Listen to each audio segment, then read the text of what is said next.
Slow Road to Love, Book 1 in the Sunburned Land series, written by Juliette Duncan, narrated by Sarah Kennedy. Chapters 21 to 35. Chapter 21.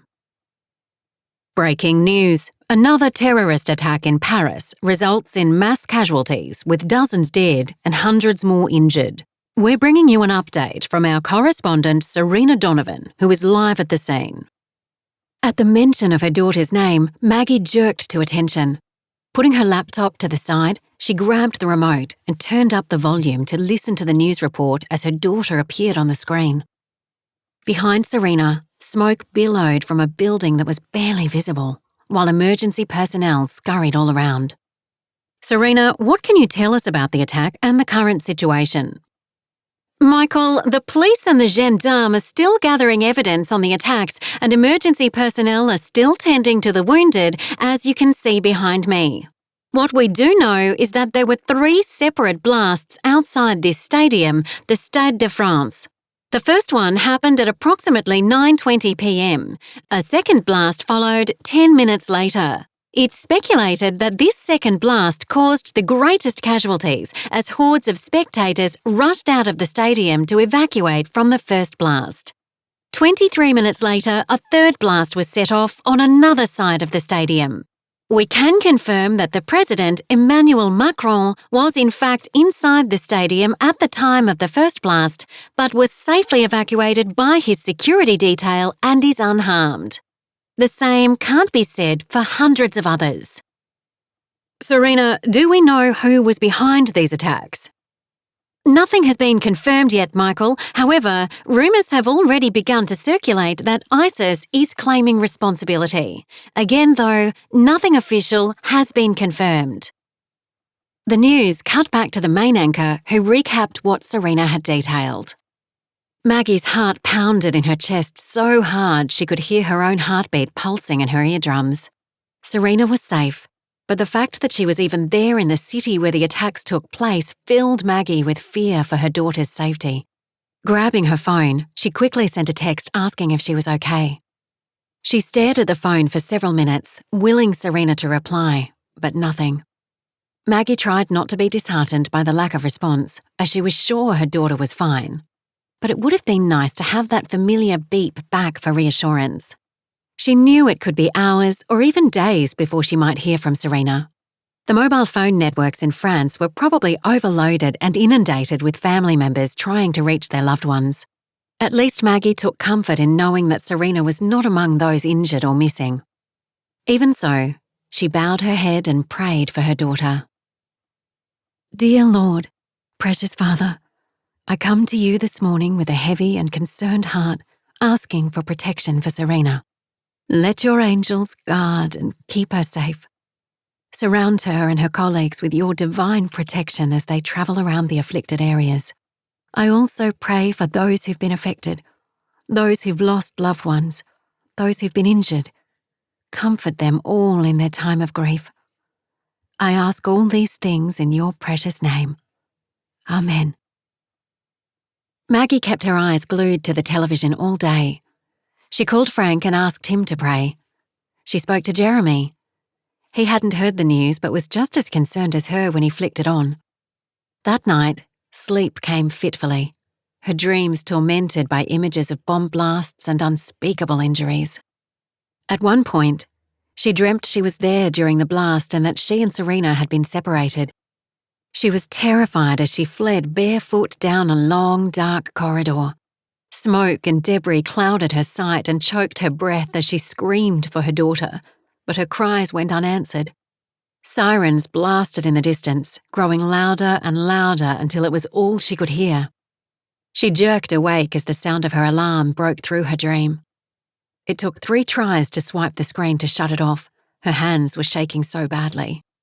She flopped back against the pillows as she let the last remnants of her dream wash over her. Sweat matted her hair against her neck and her pulse was thready. It was only a dream. It was only a dream. She repeated the words over and over until she could finally control her breathing. She glanced at her phone. Still no response. She wouldn't panic. although it had been 24 hours since she sent the text. Sometimes it took Serena longer than that to reply. If she didn't hear anything by the following morning, then she'd panic. Until then, she'd go about her day as normal. Determined to be productive, Maggie locked her phone in her desk drawer. Out of sight, out of mind. Or so she hoped. She read what she'd already written and tweaked bits here and there, and then pulled out all her notes and journals from her trips and interviews and spent the better part of an hour sifting through them. She'd considered downloading some journaling software to help her put her thoughts in order, but she'd dismissed the idea. She was an old-school journalist and preferred pen to paper and sticky notes to technology. She purposely put her notes on Goddard Downs at the bottom of the stack. She didn't want to be distracted by thoughts of Frank right now. However, they kept creeping into her mind, alongside thoughts of Serena. Tired of fighting the pull, she finally opened the drawer and took out her phone. Still no message. The waiting was driving her crazy, so much so that when her phone rang, she almost dropped it on the floor in her hurry to answer it. But it wasn't Serena. It was her boss, Suzanne. She was checking on her to see how the article was coming along. Maggie gave her a brief summary of where she was at with it and a quick rundown of how she would like to extend it. "I love what you have here, Maggie. You've got such a variety of information." "Oh, I hear a but coming," Suzanne chuckled. "You know me too well. It's a good but, I promise. Okay, let's hear it." "I feel like something's missing." Despite herself, Maggie felt a little deflated. She'd put so much effort into collecting as much information as she could. She thought she'd covered everything. "Like what? Are you thinking I need to revisit a few more stations?" "No, I don't think you need more of the same perspective." Suzanne grew quiet and Maggie could imagine the cogs turning in her brain. She'd known Suzanne long enough to know when to give her a few minutes to work out whatever it was she was trying to say. Eventually, Suzanne spoke her thoughts out loud. "Maybe that's it. We need a different perspective." "But whose? This is supposed to be from the women's point of view." "I don't think we should include the men's perspective of station life. Not much has changed in that regard over a century. They worked for a women's magazine and the whole point of the story was to shed light on how women fared with station life, not how the men fared." "That's it!" Maggie must have missed something because she had no clue what Suzanne was excited about. "What is?" "A generational perspective. That's what's missing." "I'm still not following. I spoke with a number of the older children on most of the stations." "I don't mean the younger generation, I mean the older one. Were there any older women on any of the stations who might remember a time, perhaps 50 years ago or longer?" The light bulb finally came on in Maggie's head. She'd been so focused on the next generation of women coming up that she'd completely excluded the older one. Not intentionally, but there weren't any matriarchs still living on any of the stations she'd visited, and she told Suzanne as much. "Do you think you could find out if there are any still alive but living elsewhere? I think that having at least one perspective from that age group would help round out the article, especially since we know there was a time when women weren't allowed to do physical work on the station. I'd like to hear firsthand what that time was like." The idea held merit. Showing how far women had come would definitely round out the article. Maggie thought about it for a minute as she tried to remember if anyone she'd interviewed had mentioned a parent or grandparent who'd been a part of the station and was still alive. Then she had an aha moment.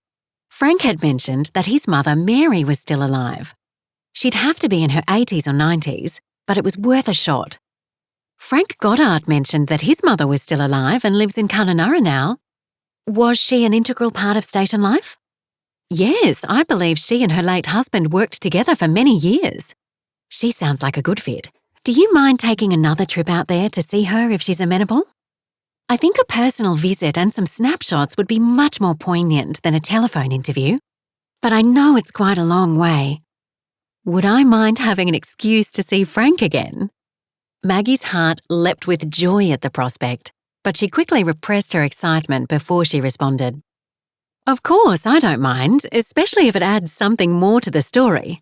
Besides, Frank's family is quite welcoming. Most of them anyway. And I don't mind the long drive. I found it quite relaxing last time." "Perfect. They finished finalising the details of the article and discussed what questions Maggie should ask Mary, and then Suzanne left her to make the plans. Maggie was giddy with excitement as she dialed Frank's number. She wasn't sure why she was nervous. She'd spoken to him almost every night since he'd returned to Goddard Downs, but this time it was different. If it worked out, she'd be seeing him again soon and not just talking to him on the phone. She felt the familiar flutters in her belly as she waited for him to pick up. She didn't have long to wait because he answered on the third ring. After a few moments of greeting, she quickly gave him the rundown of her conversation with Suzanne and asked if it would be possible to come to the station again and interview his mother there. She lives in Kununurra with my older sister Sarah, but I'm sure she'd be happy to talk with you. I can have her call you, or I can give you her number. Maggie's heart dropped. I was actually hoping I could come out there and interview her in person. That part was true enough. Face-to-face meetings often revealed more insightful details and information that wouldn't normally be discussed over the phone. Plus, Suzanne wanted her to get some shots of Mary on the station if possible. She took a deep breath. My boss would like some photos of her on the station. Do you think that might be possible? She held her breath. Sarah was planning on coming out to the station to visit this weekend. I'm sure she could bring Mum with her and that she'd be happy to meet with you then. Is that too soon? I know it doesn't give you much time. I can ask them to delay the trip a week if that doesn't work for your schedule. No, I wouldn't want them to do that just for me. It so happens that this weekend works for me too. Truth be told, she would have made it work even if it hadn't been convenient. But she already had the okay from Suzanne to make another trip, so she was good to go. Would you like to stay in the cabin again?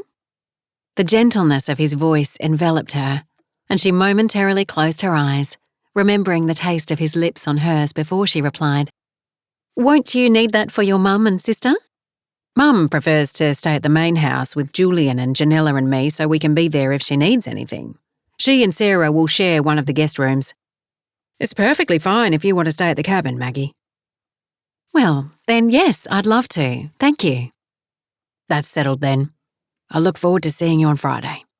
Until Friday. Warmth spread through her as she imagined being in his arms again. Then her phone beeped. A text from Serena. Shorter than she would have liked, but at least she knew her daughter was safe.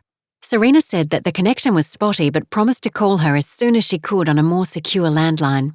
Knowing that her prayers had been answered and that her daughter was safe put Maggie's mind at ease. It made it easier for her to focus on her upcoming interview with Mary and seeing Frank again. She quickly packed and got ready for the long drive to Goddard Downs. Chapter 22. Mrs. Mary, as everyone affectionately referred to Frank's mother, was a spitfire even at 94 years young. She was a tiny thing, and bent over, she barely reached Maggie's chin, but she was as full of vim and vigour as someone half her age, putting Maggie to shame. Despite her advanced age, she got around well and was active in her church and local charities, volunteering her time each week to help those in need. In the 2 days Maggie had been at Goddard Downs, she'd quickly come to admire the sprightly matriarch. On Maggie's first night, Mary regaled everyone with stories from when she'd first come to the station as a young bride. Maggie had asked if she minded the conversation being recorded, and she didn't, so Maggie was able to sit and listen without the need to take notes. That night, she gained new respect for the pioneer generation. The struggles and challenges they faced every day and night were amazing. I don't know if I would have survived, Maggie said after Mrs. Mary finished the story about the night a herd of wild buffalo stampeded through the property, destroying most of the outbuildings. William had been camped out with a few of the hands, and she was at home with 2 young children. Since the buffalo destroyed the radio tower, she was unable to call anyone for help. She thought they would all die that night, but they didn't. And when William returned, they went about rebuilding. I think you're made of sterner stuff than you think, she said to Maggie. People often surprise themselves when they're faced with adversity. But I've never had to face the kind of adversity you have. I'm not just talking about that night, but in general. It's so remote out here, but I'm sure it was even more so in the 50s. It couldn't have been easy for you, especially being a young mother. Station life is never easy, no matter who you are, or what time period you're from. Mrs. Mary rocked in her chair for a moment before elaborating. But it's true, being a woman on a cattle station, especially one who worked alongside the men, was much harder 60 to 70 years ago, although that doesn't mean it's easy now. Amen to that, both Olivia and Janella said in unison. You two are more pampered than you think, Mary said, her eyes twinkling. But you just said, Olivia interjected. Mrs. Mary cut her off. I know what I said, child. I'm not saying your work is easy, but you have it easier than I did 60 years ago. It was post-World War II, and though the economy was thriving, out here in the outback, we didn't enjoy the same benefits as those in the city. Drives were still done totally on horseback. We didn't have any of the fancy machinery or tools you have now that do in hours what took us days. We didn't have mobile phones or satellite phones to keep in contact with our men when they were out for days or weeks on drives. For a long time, we didn't even have landlines. We couldn't call anyone for help in times of trouble. We were on our own. The two younger women looked well and truly admonished. Maggie continued with her questions. Can you tell me more about how you handled the times when William was away for weeks on end? I had no choice but to do what had to be done. Station chores still needed doing. Kids and animals needed tending. Life didn't stop just because he wasn't there. Maggie was surprised by Mrs. Mary's nonchalance about such a huge undertaking. True, but didn't you find it more difficult by yourself? Yes, and more so at night. But the work got done. It always got done. William never left me short-handed when he went on drives. Those who were left behind stepped up and worked a little harder, that's all. But when the work was done, Maggie prompted. That's when I missed him the most, especially after I'd put the kids to bed. Life on the station can be lonely, and even though we worked side by side every day, the quiet times at night were always special. That was our time together. So when he wasn't there, I felt lonely. Her eyes moistened as she spoke. William was my best friend, even though he's been gone almost 20 years. I miss him now as much as I did then. Maggie dabbed at her own tears. To hear Frank's mother speak of such love touched her immensely and made her long to experience the same. She glanced at Frank and wondered if he was thinking along similar lines. Shortly after they all bid each other good night, Frank walked Maggie back to the cabin. His arm was draped over her shoulders and she nestled against him. She felt as if she was wrapped in a warm cocoon that she didn't want to leave. But her time at the station was quickly coming to a close. When he asked if she'd like to go on a proper date before she left, she readily agreed. They hadn't spent much time together since she'd mostly been with Mrs. Mary, and he'd had things to attend to on the station. He suggested a sunset cruise on Lake Argyle, and Maggie thought it sounded wonderful. Reaching the cabin, neither was in a hurry to part. Would you like to sit a while? He asked, rubbing her arms as he faced her. Sure. As she joined him on the bench seat outside the cabin, he slipped his arm around her shoulders again and pulled her close. She snuggled against him as she sank into his embrace. The frogs were already creating a cacophony, But somehow, despite their noise, it was peaceful. Natural. So different to the traffic noise of the city. But could she live here? She was probably thinking too far ahead. But if her and Frank's relationship continued to develop, that was the most likely scenario. She would have to live here because she couldn't see Frank giving up the station to live in Darwin. This was his life. And maybe this was what God had in mind for her. Hadn't she asked him for something new? She raised her head and studied his profile. His jaw was firm, but his face was kindly. He was a good man. And she was falling for him.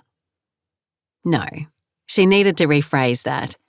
She had fallen for him, hook, line, and sinker.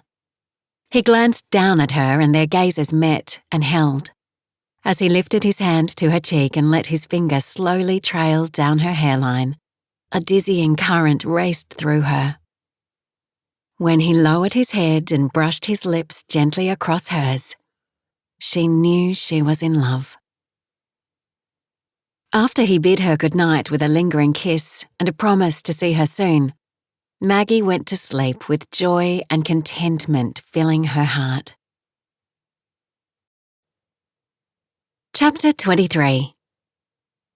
Maggie spent the next day and a half with Mrs. Mary, Olivia, and Janella, while Frank, along with Julian, Nathan, and a few of the hands, moved some of the cattle from the north side to the south side of the station. They were camping out overnight, so she barely saw him until he returned late on Sunday morning. With the men away, she heard more of Mrs. Mary's recollections, which she found fascinating. Mrs. Mary gave her some old black and white photos of her and William and their family on the station to use for the article. Touched, Maggie promised to take exceptional care of the family heirlooms and return them to her in the same condition as they were lent. Mrs. Mary took several rests throughout the day, leaving Maggie to her own devices. Some of the time she spent with Olivia and Janella, but she also spent some time on her own, sitting by the lagoon. Olivia had set her up with a rocking chair and a lap tray so she could work on her articles. The sound of bullfrogs and cockatoos provided a great backdrop and in their own way were soothing. By Sunday morning, she found she needed that soothing. Today was the day of her date with Frank, and time was going by ever so slowly. For some reason, Maggie was anxious and jittery. Being near the water calmed her some, and she tried to force herself to focus on her article, but it wasn't as easy to get lost in her story as it normally was. She rubbed her eyes with the back of her hand. She'd been staring at the small screen for well over an hour, and her eyes were tired from the glare. She closed the computer and set it to the side before leaning back in her chair. She hadn't meant to doze. She'd only planned to rest her eyes for a few moments, but her body had obviously thought otherwise. When she finally stirred from her impromptu nap, she felt rested and more at ease. Glancing at her watch, she realised she had less than an hour to get ready for her date. She quickly gathered her belongings and headed into the cabin. After taking the world's quickest shower, she was putting on her second earring when his truck rolled up. He was early. She quickly clipped the earring and met him at the door. He looked dapper in his pressed cream trousers and button-up white shirt. In his hand, he held a beautiful bouquet of wildflowers. She smiled and thanked him when he leaned in and kissed her cheek and handed the bouquet to her. So far, their dates had been fairly casual, but something about this afternoon felt different. When he took her hand and kissed it gently as they walked to the truck together, she sensed a deeper closeness between them.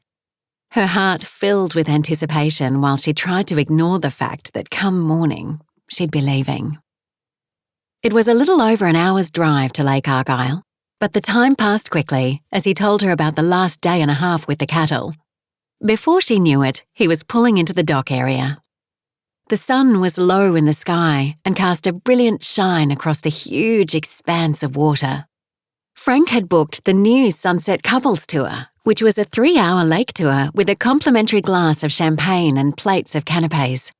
It was a smaller cruiser than the main one, And there were only 4 other couples besides Frank and Maggie. She liked that it was a more intimate setting. There was plenty of room for each couple to spread out and have their own space on the boat. As the captain piloted them away from the dock, the first mate gave a brief history of the lake. Interestingly enough, Lake Argyle was the home of one of the first cattle stations in the East Kimberley. One of the founding families, the Duracks, later built one of the largest cattle empires in all of the Kimberley. Maggie found it ironic that even on their special date, she was still able to obtain facts for her story. They spent the first hour standing at one of the high-top tables, sipping their champagne and sampling the array of cheeses and meats arranged beautifully on the silver platters. She normally wouldn't have indulged in champagne, but for this one date, she decided to let her hair down like Serena had encouraged her to do. Mostly, they talked about his mother. Frank laughed as Maggie recalled their conversations. Yes, my mother is quite the spitfire, even now. She gave my dad a run for his money, but I know he wouldn't have had it any other way. He always looked at her as if the sun rose and set by her. And your mother had the same look in her eye when she spoke of him. Maggie leaned against the railing and gazed out across the expanse of water, her voice tinged with longing. A love like that doesn't come around often. It sounds like a one-of-a-kind romance, a fairy tale that most people don't get to experience. Surprised at her boldness, she figured it must have been the champagne that had allowed her to speak her heart. When Frank remained silent so long that Maggie finally turned around, his gaze was fixed on her, his brow slightly furrowed, and his expression one of grim determination. Concerned, she reached for his hand. "Frank, is everything okay?" What if it's not? She frowned. What if what's not? He wasn't making any sense. What if that kind of love isn't one of a kind? His expression softened and he covered her hand with his. Now he spoke with excitement and fervour, his blue eyes brimming with tenderness and passion. What if that kind of love, the kind that my parents had, isn't a once-in-a-lifetime kind of love? Do you believe in second chances? Maggie sucked in a breath. Time stood still as his words sunk in. He was talking about them. In that moment, no one else on the boat existed but her and Frank. Her ears began to thrum, kind of like the feeling when you sat next to the engine on an airplane right before takeoff. Frank's expression eased further. I don't mean to scare you, Maggie. I know this might seem sudden, but I don't think it is. I think we were meant to meet. I feel strongly that it was God who brought you into my life. He smiled, and the softness in his eyes was nearly her undoing. I've been alone for a long time, and I didn't even know that I was missing something. Not until you came along. You changed my life, my perspective. At the end of each day, I find myself wanting to tell you about it, and I wonder how your day was. I'm falling in love with you, Maggie. These were words she'd longed to hear, but now that Frank had uttered them, she found she was speechless as panic and self-doubt crept its way into her mind. There was no way a man like Frank could think she could be his fairy tale ending. Cliff had left her because she wasn't enough. Frank needed a woman who was stronger than her. Plus, things like this didn't happen to her. She tried to pull her hand away, but Frank held on. Maggie, look at me. She couldn't. Please. Slowly, she lifted her gaze to his. She didn't see anger or disappointment. Instead, she saw understanding and love. I know this is scary. It is for me too. Maggie drew a breath. It doesn't seem like it. You seem so sure of yourself. I'm not. If you felt my chest, you'd know my heart was beating a mile a minute. And I'm pretty sure I would have sweated through my shirt if we didn't have the breeze from the lake. His poor attempt at a joke made Maggie smile. She'd been so concerned with her feelings, she hadn't even stopped to consider his. what it must have taken for him to reveal how he felt. And here she was, acting like a scared rabbit instead of a grown woman. She could do better than that. He deserved better than that. He deserved the truth. I don't know what to say, Frank. I want to believe it can be true, but I thought I had my fairy tale with Cliff, and it turned out to be anything but. It scares me. No, it terrifies me to believe in love. I can't pretend to understand what you went through. That much is true. Esther and I had a wonderful marriage. We had our share of troubles, and at times we didn't like each other very much, but we had a happy life together. Yours wasn't the same. But this is different, and I'm not Cliff. I know that, Frank. I would never compare the two of you. But you are. Those 3 words stopped Maggie in her tracks. It was true. She was comparing him to Cliff, and that wasn't fair. Judge not, that you be not judged. She felt the sharp sting of her subconscious reprimanding her with that verse. She needed to heed the words of her inner voice right now because she was at risk of losing something, no, someone very precious to her. You're right, I was, and I'm truly sorry for that. I've been angry for so long. I guess it was easier to think the worst than consider other possibilities. And can you? Can you think of other possibilities with me? Could she? Isn't that exactly what she'd been hoping for? She looked at those kind blue eyes that were fixed on hers. She didn't see deception or false platitudes. Instead, she saw honesty, compassion, and an earnestness that calmed her spirit. If Frank could be so willing to try again after losing the love of his life, so could she. Yes, I can. He smiled and pulled her close. You don't know how happy that makes me. He kissed the side of her hair. As she rested her head against his chest, she placed her hand over his heart. Just like he'd said, it was pounding. She could feel the steady thrum beneath her palm. She liked that she had that effect on him because the feeling was mutual. She raised her head and looked into his eyes. So, what does this mean? Where do we go from here? He brushed her hair with his hand. I'm not sure yet, Maggie. Our lives are complicated at the moment. It's not like either one of us can simply pick up and move halfway across the country tomorrow. But we'll work it out. One thing I know for sure, I want to see as much of you as I can. He gazed over her shoulder and she could all but see the gears working in his mind. Then he slipped his arms lower and put them around her waist as he gazed into her eyes. I'd have to rearrange some things at the station, but I'm sure I can visit you at least 1 week a month, and maybe you could arrange with your boss to do the same. That's a lot of driving, Frank, for both of us. At his crestfallen face, she quickly added, but I'm willing to do it if that's our only option. As she spoke, her mind was already whirling. Why couldn't she pack up and move to Kununurra? They'd be just over an hour from each other then. It wasn't like her job required her to be in the office every day, or even every week. She hadn't physically been to her office in over 3 weeks.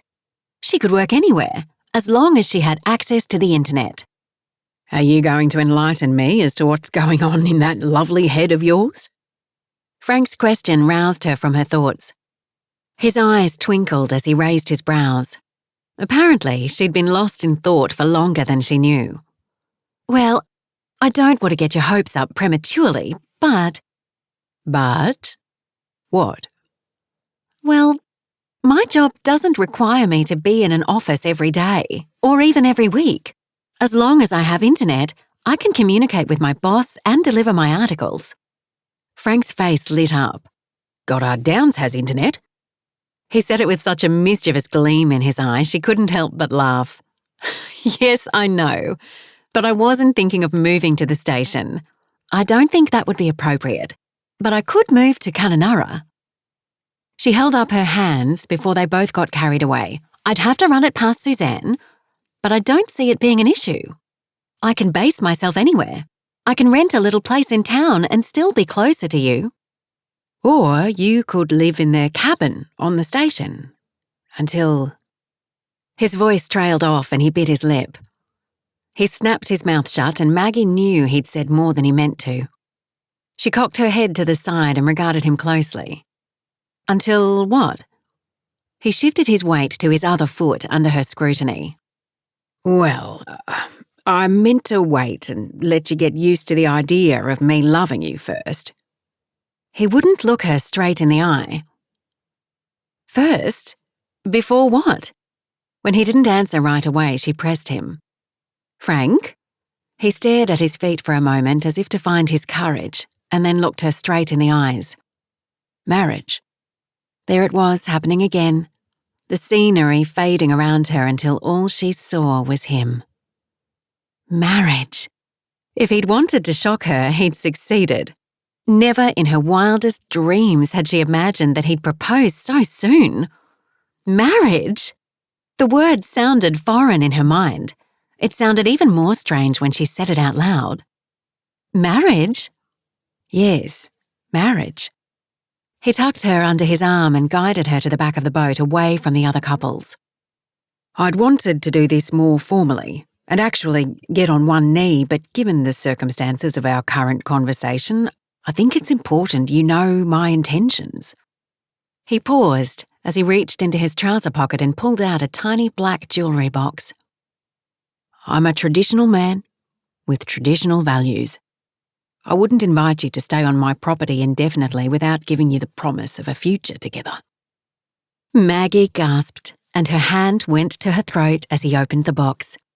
It was a solitaire diamond set on a thin white gold band. It was modest, but to her, it was perfect. Maggie Donovan, I've loved you since the moment we met. I believe God brought you into my life for a reason, and that reason was to be my life partner. Will you do me the great honour of becoming my wife? Will you marry me, Maggie? So many thoughts ran through her mind, mostly reasons why not to accept.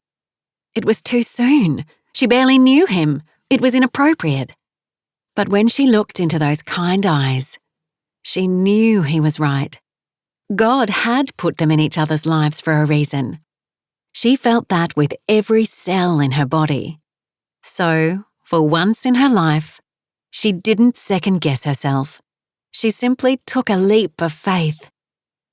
Yes, Frank Goddard, I love you with all my heart and I would love to marry you. She barely finished before he pulled her into his arms and kissed her passionately. She could feel the wealth of emotion behind his kiss and answered it in kind. This kiss held more than want and desire. It held the promise of a love that was brought upon them by the grace of God and would stand the test of time. In her heart, Maggie knew that Frank would never leave her of his own volition. There was an unwavering conviction in him that made her feel safe. Safe in that no matter what life threw at them, he would remain steadfast in his devotion to her and to Christ. She had no idea that his devotion would be tested so soon. They'd barely had time to bask in the glow of their newfound commitment to each other before life crashed down around them. As he pulled up to the main house, ready to announce their engagement to the family, Maggie received a phone call. There'd been another terrorist attack, and Serena was missing. Maggie tried to listen as Danny, Serena's station manager, relayed as much detail as he could, which wasn't much. There'd been an attack at the hotel Serena was staying at. A suicide bomber had targeted the restaurant on the first level and the blast caused part of the building to collapse.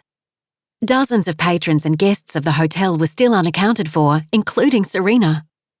Maggie's knees gave way and she collapsed right there on the porch steps and sobbed uncontrollably. Her daughter was missing half a world away. It was a mother's worst nightmare. She wanted to rail at God, scream and curse him for being so cruel. How could he make all her dreams come true in one moment and then dash them the next? Logically, she knew it wasn't his wish for her, but she was blinded by her pain. Frank did his best to console her, but the only thing that would assuage her fear was to have her daughter in her arms. And the only way she could do that was to go to Paris and find her. Nothing else mattered. Not even Frank. She couldn't think about moving forward with her life until she found Serena. Their announcement would have to wait. Chapter 24. The 27-hour flight from Canonara to Paris was the longest Maggie had ever taken, or at least it seemed that way. Unable to fully rest because of worry over her daughter, Serena, she dozed on and off the entire trip.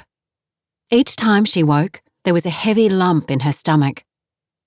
A dull ache of foreboding pervaded her entire body, despite her attempts to trust God that Serena would be found alive under the rubble.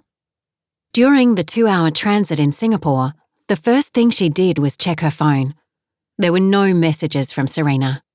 She hadn't expected any, but there was one from Danny, Serena's television station manager. He simply said that Serena was still listed as missing, but the search was continuing and there was still hope she would be found alive. There was another message from Frank saying he loved her and was praying for her. Frank. Maggie had been on cloud 9 before she received the phone call from Danny. She and Frank had just returned to Goddard Downs, the cattle station in northern Australia that Frank owned, bursting with joy and excitement over the future following his proposal during a sunset boat trip on Lake Argyle. But the evening, filled with wonder and new beginnings, quickly became a mother's worst nightmare. Danny had called, panic-stricken.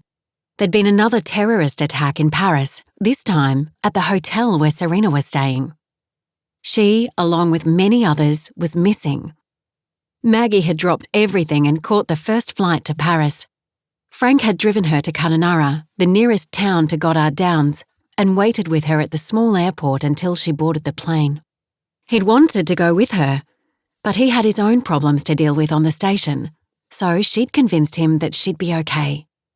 They'd promised to stay in touch as often as possible, and for the time they were together before she boarded, he'd comforted her as best he could. Even after her arrival, it had taken another 24 hours before Serena was found. She'd been buried underneath the rubble of the hotel and was found in the south stairwell. That's what saved her. The heavy concrete of the stairwell had deflected most of the blast, but the weight of the upper floors crashing down on each other had crumbled part of it. Serena had dived under a landing, but had been caught in the debris. She suffered numerous injuries, including a collapsed lung, a perforated spleen, a broken ankle, and a concussion. But that wasn't the worst of it. The weight of the rubble had trapped her as fires raged all around. Unable to move, she couldn't escape the inferno and had sustained significant burns across 60% of her body. The burns were the greatest concern because of the risk of infection. The doctors weren't optimistic about her survival. They weren't even sure she'd make it through that first night. And at one point, they almost lost her. The memory still gave Maggie a chill. "Code Blue!" Those 2 words had sent a rush of fear through her. It was a phrase no one wanted to hear, especially with a loved one in the ICU. Panic rose in her chest and bile built in the back of her throat as she waited for what seemed an eternity for the call to come again. "Code Blue! Room 314! Code Blue!" Serena's room. Pure, unadulterated fear paralysed her. A flurry of activity swarmed around her, doctors and nurses frantically rushing to answer the emergency call. Maggie was rooted to the floor. She couldn't think, couldn't breathe, let alone get her feet to move in Serena's direction. It was as if her feet had grown roots and were planted firmly into the tiled floor of the hospital waiting room. The dismal cup of watered-down coffee she'd just poured herself was all but forgotten. "Maggie!" Snapped out of her shock at the sound of the familiar voice, she turned and came face to face with Cliff, her ex-husband. "Maggie, what's happening?" His eyes were glassy and wide. I don't know." She pointed down the long corridor. "Serena's room. Emergency." Not waiting, he sprinted down the corridor. Adrenaline pushed through Maggie's fear and she was finally able to move. She tossed the coffee cup in the vicinity of the rubbish bin and took off after him. Serena's room was towards the end of the wing. By the time Maggie got there, Cliff was standing at the door, arguing with the nurse. "Sir, I have to ask you to step back. You can't come in." The nurse, although shorter than Cliff, stood firm. "That's my daughter in there. I need to see her." "I'm sorry, sir. Calm down, or I'll have to call security." Maggie grabbed his arm but snuck a peek around the nurse. Her stomach lurched. Serena was surrounded by a team of medicos and she could tell by their intensity that Serena was in dire straits. She swallowed hard, and although she wanted to be with her daughter, she said to Cliff, "Let them do their job, Cliff. Come away. We have to trust them." He shrugged her arm off but stepped back. They returned to the waiting room and sat on the plastic chairs. Cliff was the last person Maggie wanted to be with, but he was Serena's father, and he had as much right to be there as she did. "When did you arrive?" she asked. She wasn't interested, but she had to say something. "An hour ago. I got a taxi from the airport. How about you?" "Yesterday." How is she?" Maggie blinked back tears. "Not good." "She's a fighter." Maggie nodded. They waited for news. Maggie prayed silently. It was all she could do. Finally, a doctor emerged and said she'd pulled through. "But she's not out of the woods yet." His English was good, but his accent was thick. "Can we see her?" Maggie asked. "Yes, but she's heavily sedated." They stood and walked together down the corridor. Maggie told Cliff what to expect. "You'll barely recognize her. It doesn't matter. She's my daughter." She bit her lip. Now wasn't the time to allow her indignation with Cliff to take precedence over their joint concern for their daughter. Although she'd warned him, he wasn't prepared, and when he entered the room, he gasped. Maggie didn't blame him. There was little other than the name on the board that suggested this was Serena. Cliff sat on the chair beside the bed. He went to pick up her bandaged hand but stopped himself. I had no idea she was this bad. She's lucky to be alive. I don't know why she was here." "It's her job, you know that." "It was too dangerous. The NABC should have known that." Maggie agreed, but even now, almost 2 years after their divorce, he would see it as a victory if he knew she sided with him. The terrorist attacks had been rocking Paris for weeks, and Serena had been sent there to cover the unrest since she was the European correspondent for the Northern Australia Broadcasting Commission. She didn't have a choice, Cliff. "Of course she did. I could have stepped in." Maggie exhaled loudly and narrowed her gaze. Who did he think he was? Seriously. Yes, being the federal member for Stewart in the Legislative Assembly, he held some sway. But Serena would never have condoned him stepping in on her behalf. She was ambitious, and she knew the risks. "You haven't changed a bit, Cliff. I don't know why you came." His shoulders drooped. "Maggie, don't be like that. Can't we let bygones be bygones? For Serena's sake, at least." He quirked a brow and gave her a look she knew so well. But she wasn't going to fall for it. He was still the arrogant, selfish man she'd come to loathe. Of that she was sure. "But I say to you, love your enemies and pray for those who persecute you, so that you may be sons of your Father who is in heaven." Maggie grimaced. "Lord, you're going to have to help me with this one." Cliff was right. For Serena's sake, she needed to let bygones be bygones and at least be civil. She wasn't sure how she could love him after his infidelity, though. She'd forgiven him. That much she'd done. And she'd moved on. With Frank. She reached for the ring hanging around her neck. She'd taken it off her finger when she realised that the announcement they'd intended to make to his family would be delayed. Nobody other than the two of them knew about their engagement. For that reason, it sometimes didn't seem real. But the diamond ring was a constant reminder of his love and their commitment to each other. It was real, and she drew comfort from it as she spoke to her ex-husband. You're right, Cliff. I'm sorry. Of course you should be here. Serena is your daughter too. Thank you, Maggie. I'm glad you see it that way. It will be good for my constituency to see us presenting a united front. Is that all you think about? She couldn't help it. He made her ill. I'm sorry, I've got to go. I'll come back later. Maggie, he said in a condescending tone. don't act so immaturely. It doesn't suit you. A shudder ran down her spine. How would she survive spending time with him? Her only hope was that he wouldn't stay long. She gritted her teeth and stayed put. Memories of Cliff controlling, humiliating and putting her down nibbled around the edges of her mind. But he couldn't hurt her any longer. She needed to remember that. They were divorced. He had no control over her. She drew a slow breath. Where are you staying? She asked the question more to be civil than because she cared. At La Parisienne. What about you? Where are you staying? At a guest house not far from here. We should grab a bite to eat. I'm guessing you've barely eaten. Thanks, but I'm not hungry. Maggie, I'm not here to cause trouble. I'm here for Serena just like you are, okay? She wanted to scream. How did he always turn things around so she looked like the one in the wrong? It was a true talent he had, but she needed to act maturely. She also needed to behave in a manner pleasing to God. She'd been studying the fruits of the Spirit in her quiet times lately. Love, joy, peace, patience, kindness, goodness, faithfulness, gentleness, and self-control. She needed a good helping of each right now. She inhaled slowly and gave a nod. Okay. So, shall we grab something to eat? She clenched her hands. Dining with Cliff was the last thing she wanted to do, but there was probably no way out of it.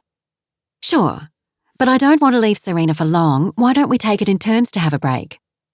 That's not a bad idea, but she seems stable at the moment. It doesn't look like she'll be awake for a while. She drew a slow breath to calm herself. There was no use arguing since he always won. All right, but after that we take it in turns to stay with her. She didn't wait for a response. Instead, she moved closer to Serena and placed a gentle kiss on her daughter's bandaged forehead. I love you, sweetheart. I'll be back soon. They passed a nurse on their way out. Maggie stopped her and asked to be called if there was any change while she took a short break. She'd been at the hospital since she'd arrived in Paris, taking only enough time to check into the guest house and drop her bag off. The bed had looked inviting, but she needed to be with Serena. There'd be time for sleep later. As Cliff followed her out the door, he placed his hand on the small of her back. An involuntary shudder raced down her spine. She assumed his action was done out of habit, nothing else, but still, she couldn't help thinking he'd done it to control her. To show he was still in charge, her thoughts immediately flew to Frank and how different he was to Cliff. Frank was never overbearing or arrogant. He was such a kind, caring man, and right now, she wished she'd agreed to let him come with her. She would much rather be with him than Cliff.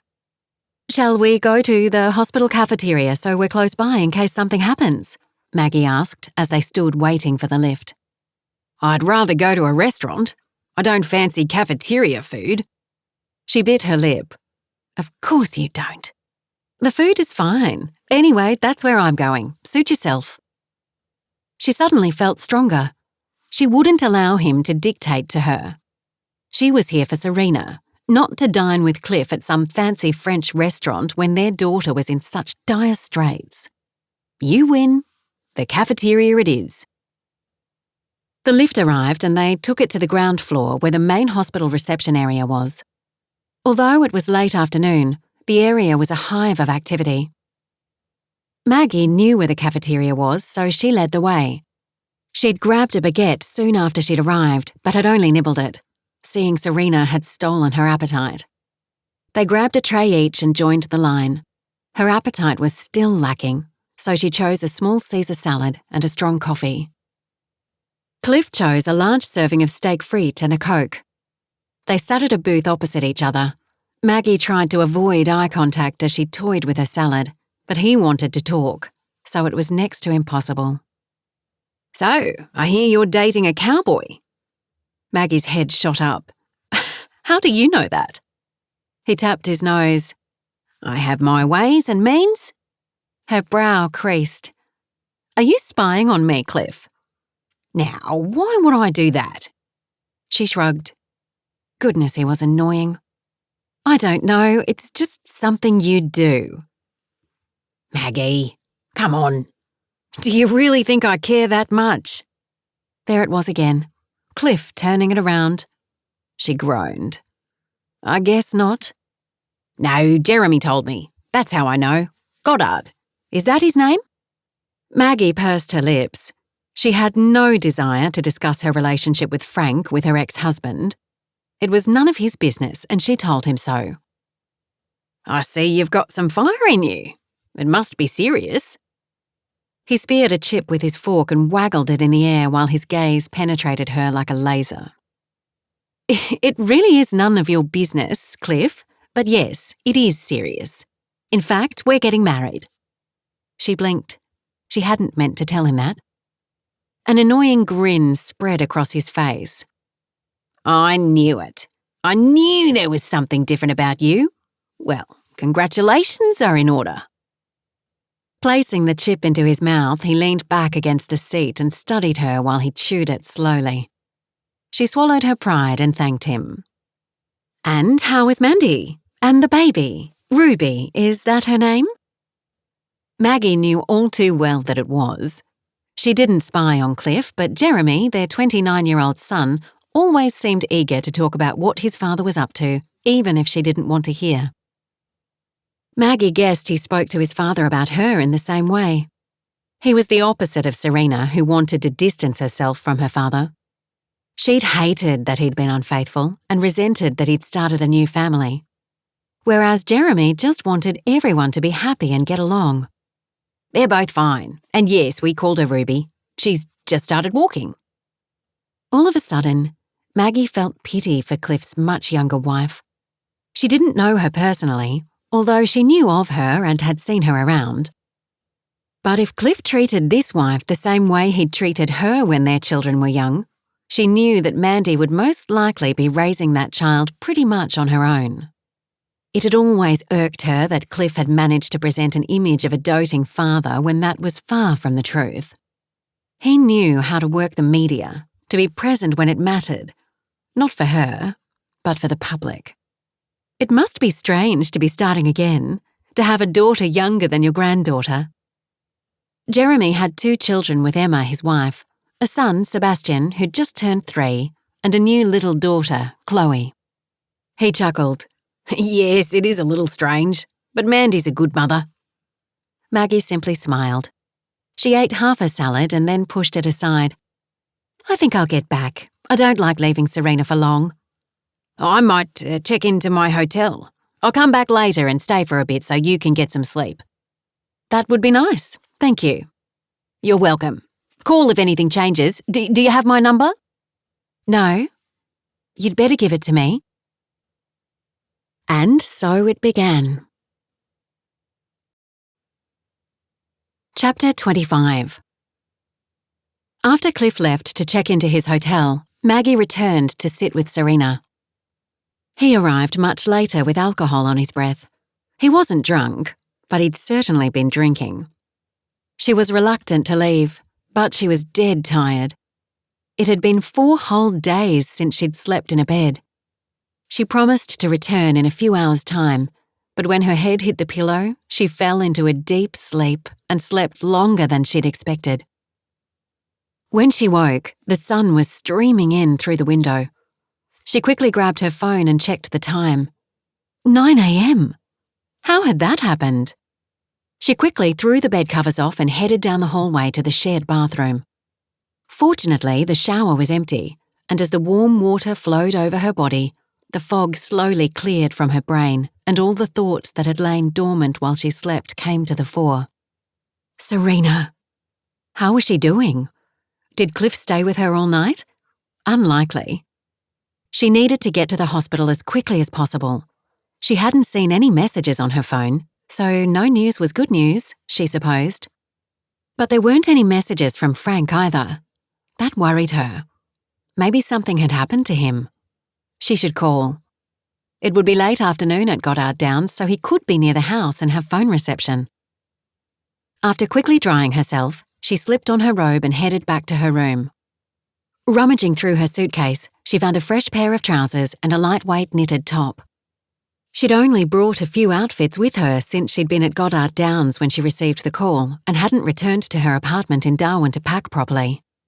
Fortunately, she'd thrown in a few warmer items just in case. Now they were coming in handy. Autumn in Paris could be cool. Before heading downstairs, Maggie rechecked her phone. No messages. She speed-dialed Frank's number. While waiting for him to answer, she stood by the window. The guest house overlooked a small park filled with a pretty display of flowers.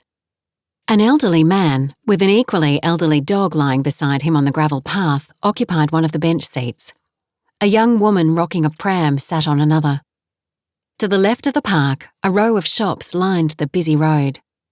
A boulangerie, a boucher, a patisserie, a small grocery shop, a florist, and several cafes.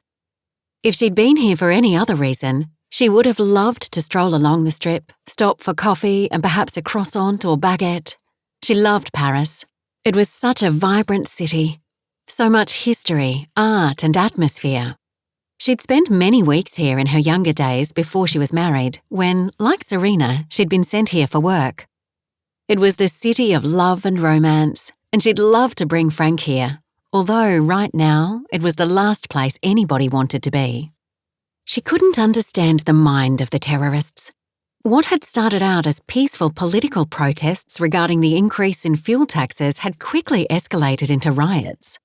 The Yellow Vest movement had spurned zealots and fanatics who were now wreaking havoc and devastation across Paris and other major cities in France. And now it seemed that ISIS was involved. The phone rang out and went to Frank's voicemail. His familiar tone warmed her heart and made her long to be wrapped in his safe arms. She left a message. "Frank, it's me, Maggie. Nothing wrong. I just wanted to talk with you, that's all. I miss you. Hope all is well back home. No change with Serena yet.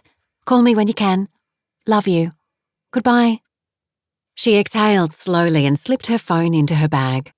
Before heading out, she flicked the brush over her hair and tied it into a bun, and applied a light coat of foundation to help cover the dark circles under her eyes. At the last moment, she decided to apply some mascara and blusher, simply to make her feel better. It was just before 9:30 when she headed downstairs. Madame Guillard, the owner of the guest house, greeted her with a cheerful smile. "Bonjour, Madame Donovan. I hope you slept well." Maggie smiled. "Yes, thank you, I did." "Would you like some petit déjeuner? The other guests have finished, but I haven't cleared it away yet." Although her English was very good, her accent was heavy. "Maybe a quick coffee and a croissant? I need to get to the hospital. I overslept." "Of course. How is your daughter?" The genuine concern on the woman's face made Maggie tear up. She'd been so strong, but now, for some reason, tears streamed down her cheeks and she found she was unable to speak. Madame Guillard stepped around her desk and gently rubbed Maggie's back. There, mon cher. C'est bon. I will make you coffee." She bustled away and quickly returned with a steaming mug. "Here you are. This will help." Maggie took the mug gratefully and sipped the strong brew. "Would you like to drink it in the dining room or would you prefer to take it with you? I can pack some croissants if you like." "That would be lovely, merci. I haven't heard how Serena is this morning and I'm eager to get there." "I understand. C'est bon. I'll be right back." Moments later, she handed Maggie a paper sack containing several croissants. "And here's an apple for later." Maggie smiled at the woman's thoughtfulness. "Thank you. You're too kind." "You're more than welcome. Let me know if you need anything else." "I will. Merci beaucoup." Maggie slipped the apple into her bag and headed out the door. When she reached the hospital, she wasn't surprised that Cliff wasn't there. The duty nurse hadn't seen him, so Maggie guessed he'd left in the early hours of the morning. Who knew when he'd be back? When it suited him, she guessed. Serena had been moved into a different room, a bigger, airier one with a view.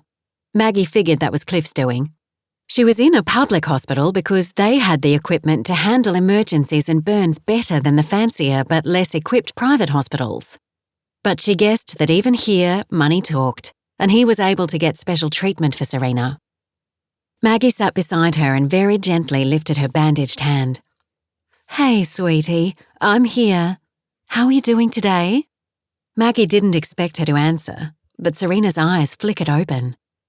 "Serena, you're awake! Oh my goodness, are you okay? Do you need anything?" "Where am I?" Her voice was not much more than a whisper as her gaze darted around the room. "You're in hospital, sweetheart. There was another attack. Let me call the nurse." Maggie pressed the buzzer and then leaned closer to Serena. "I'm so glad you're awake. I was so worried." "What's wrong with me?" Maggie groaned inwardly. How much should she tell her? Serena was strong, but was she strong enough to handle knowing the extent of her injuries? Maybe she should let the doctor tell her.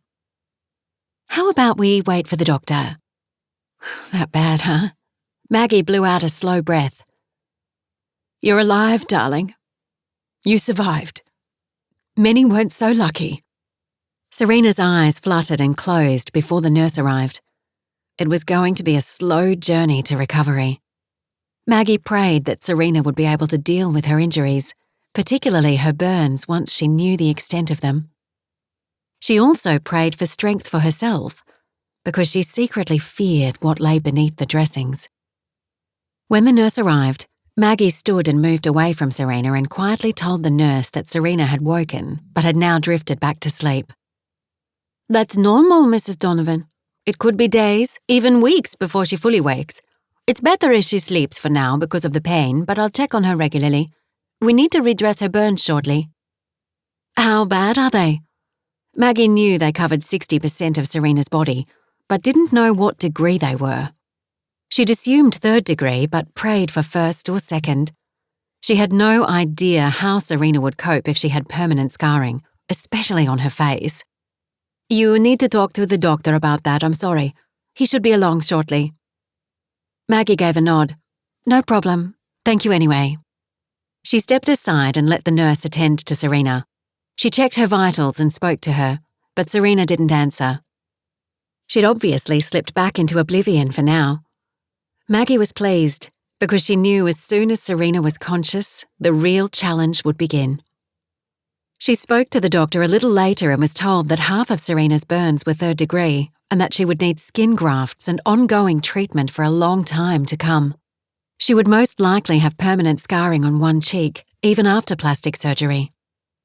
I'm sorry the news isn't any better, Mrs. Donovan, but it's no use sugarcoating the truth. It's okay. It's better to know than not know. She didn't correct the man either. She very much disliked being called Mrs. Donovan. But what did it matter when her daughter was in such a terrible state? Cliff arrived in the early afternoon. Maggie told him what the doctor had said. He vowed he would get Serena the best treatment available. I'll pull whatever strings are needed. Without thinking, Maggie stepped into his arms and sobbed against his chest. Chapter 26. The days following Maggie's hasty departure to Paris to be with Serena passed slowly for Frank. Their sunset boat cruise and his proposal seemed so long ago. Although less than a week had passed, it was doubly hard since none of his family knew about his and Maggie's engagement. His heart was heavy as he went about his daily chores, and only his time in the Word helped lift his spirits. He looked forward to his daily chats with Maggie, but sometimes they missed each other because of the time difference and the fact that he was so often out of range. She said she didn't mind if he called her in the middle of the night. She just wanted to hear his voice. But she sounded dreadfully tired, so he avoided doing that. Mostly. From what she told him, he guessed it could be months before she returned to Australia with Serena. He wanted to go with her, but she'd told him it would be better if she went on her own. And that had hurt him. especially when he heard that her ex-husband was there.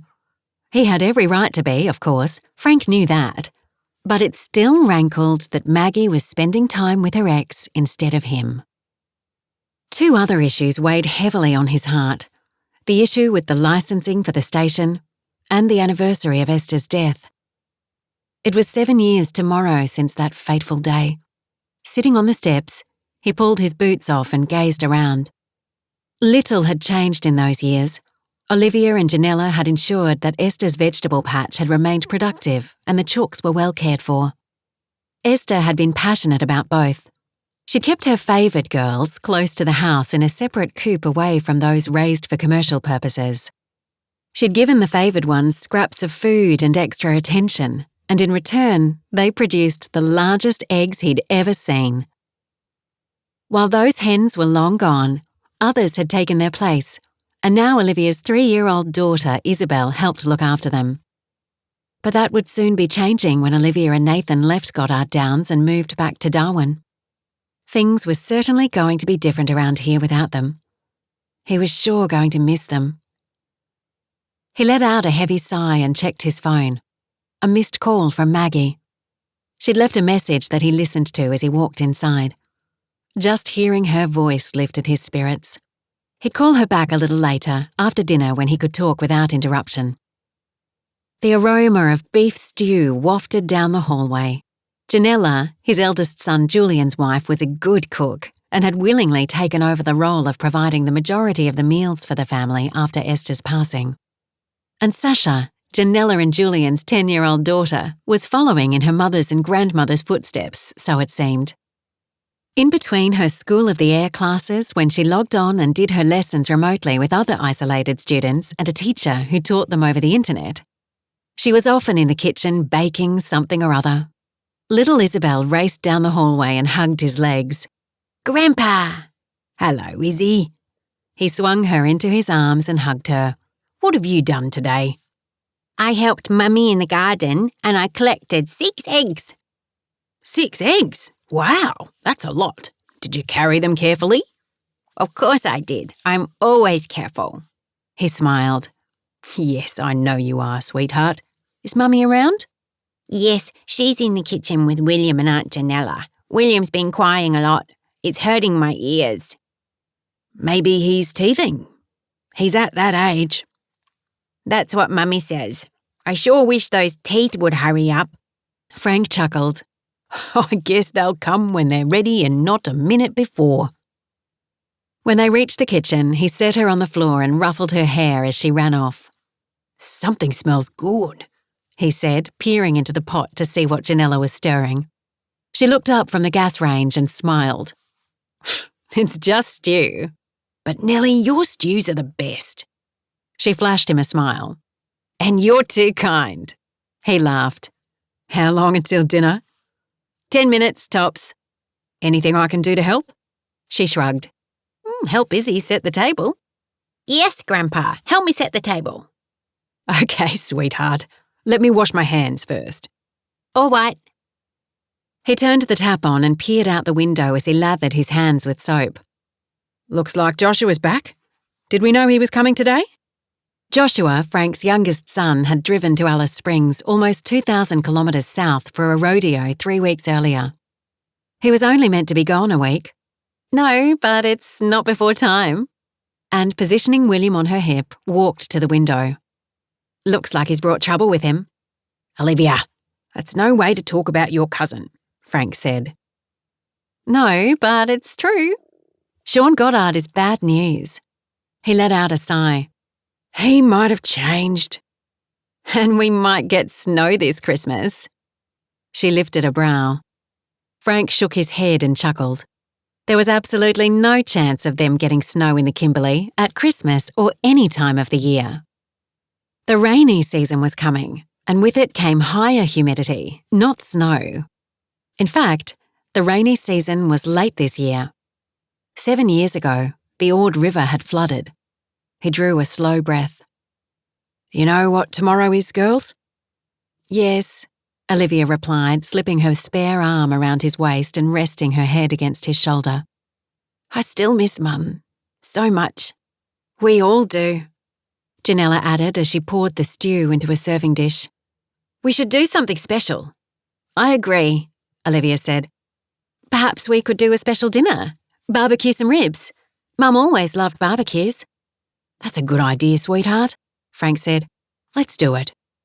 Okay, but right now dinner's ready and the table's not set. I'm about to ring the bell, Janella said, reaching for it.